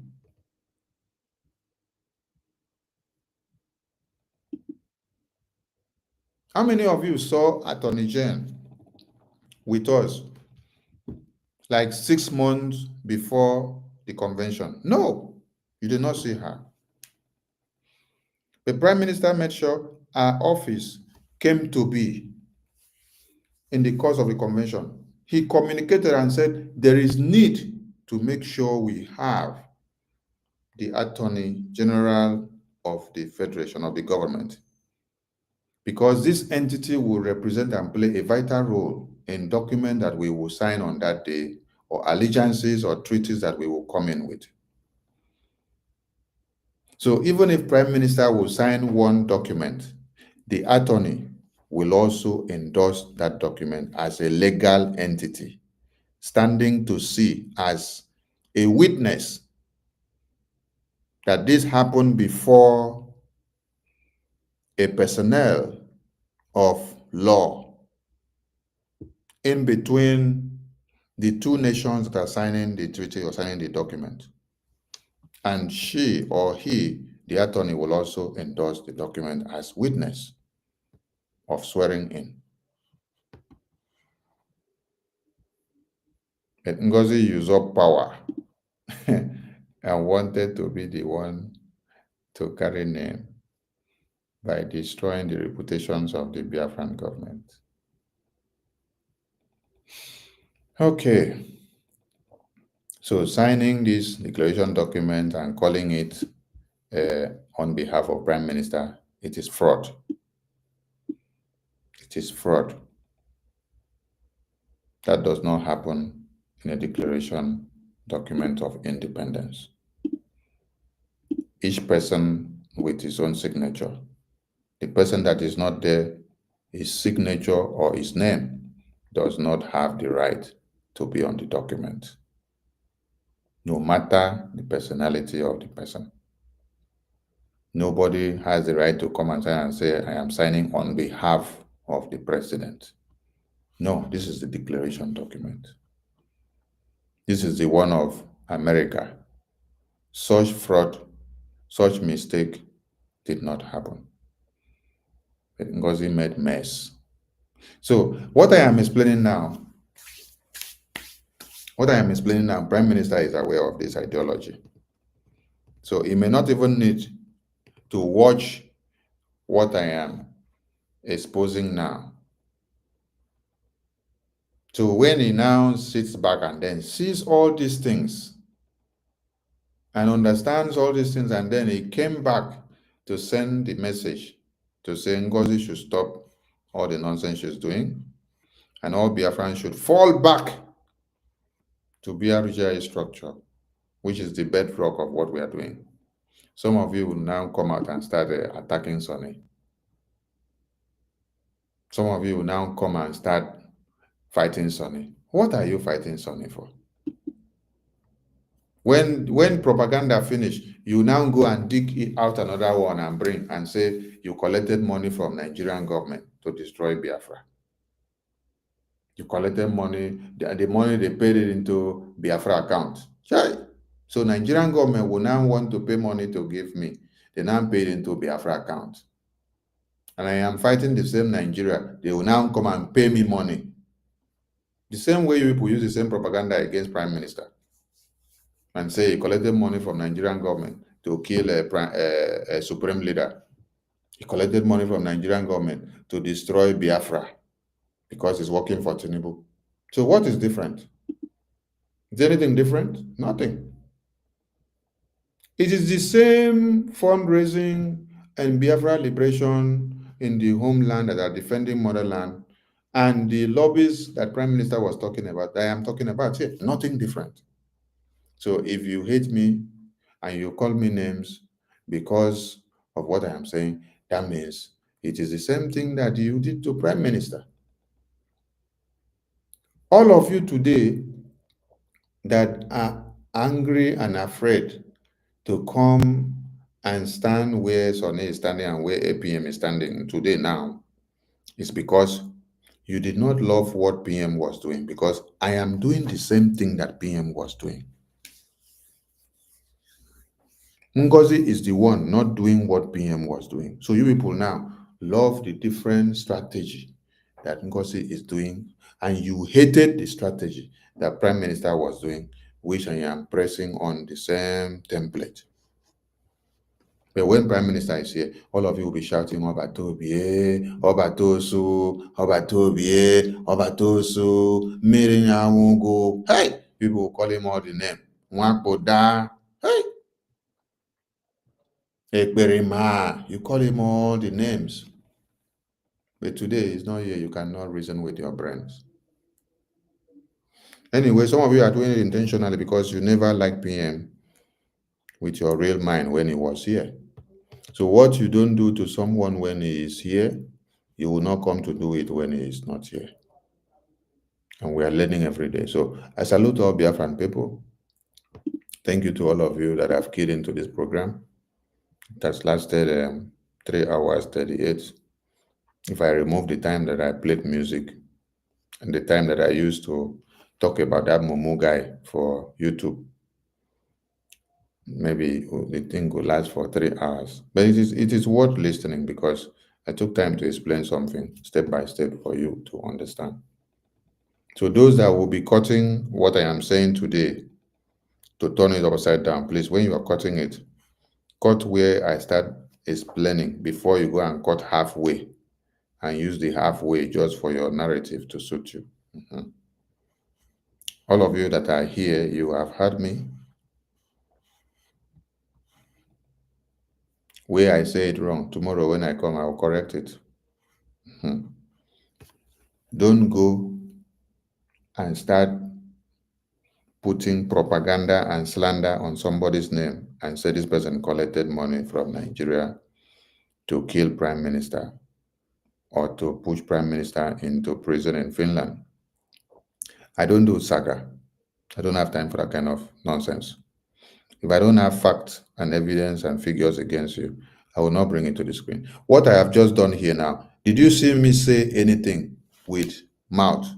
Or I was showing you evidence, explaining something to you? I did not come here and tell you NGOZI collected 10 million. I did not come here and tell you NGOZI submitted document to Finland government to put a prime minister inside bars. I did not tell you that. Because by the time I tell you, I should be ready to present the evidence here for you to see it. As you see the evidence, I start analyzing it.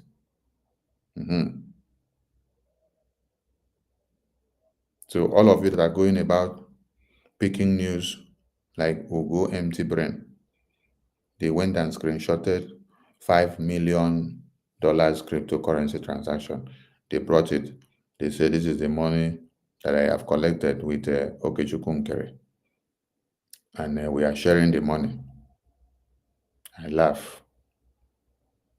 I say, is it because you are so empty brain that you have now gone so useless? How will your children be looking at you when they see you lying like this? Your own case will be worse than Liar Mohammed now, where the grandchildren will be asking Liar Mohammed, Papa, why you they lie like this? He said, in our culture, we have to lie to protect Nigeria. So now, Ugo 247 have to lie to protect NGOZI. I don't know what is gaining. So please, people should not go and lie against people with no evidence. Yes, go with fact and figures. Thank you so much, and we'll see you tomorrow. And yes.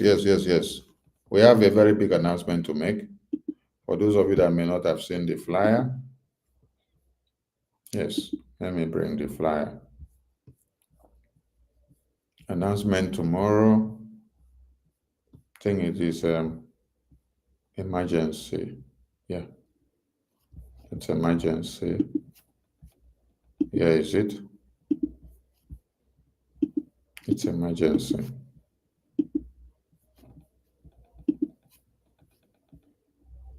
It's emergency.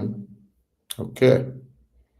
Emergency joint press briefing to all Biafrans as the APM and PM's attorney address Biafrans on PM's case in Finland tomorrow. Tomorrow by 8 p.m. Biafra time.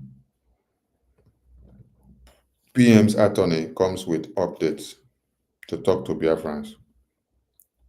After the first one that the PM's attorney came and spoke, everywhere got fire. So maybe after tomorrow on now, maybe the gate of hell will close, or whether it will open. I don't know which one will happen. Whether the gate of hell will close or whether it will open, I don't know. So whichever one that will happen, I look forward to seeing all of you tomorrow. So please share it, share the message. Or if you did not see this flyer, screenshot it now and share it to everyone so that they will see it. I salute all of you. They will Umuchineke from you. And the media team, thank you all for what you're doing. You guys are making the Biafran government proud.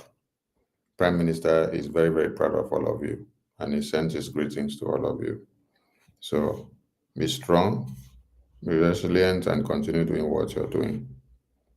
Prime Minister wants to see all of you waxing strong, standing your ground, and doing the right thing now.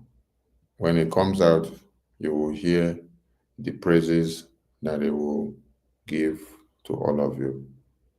So, like Honorable Ulo Ogbonna said in that their meeting, she said, Prime Minister is seeing everything and is aware of everything that we are doing here.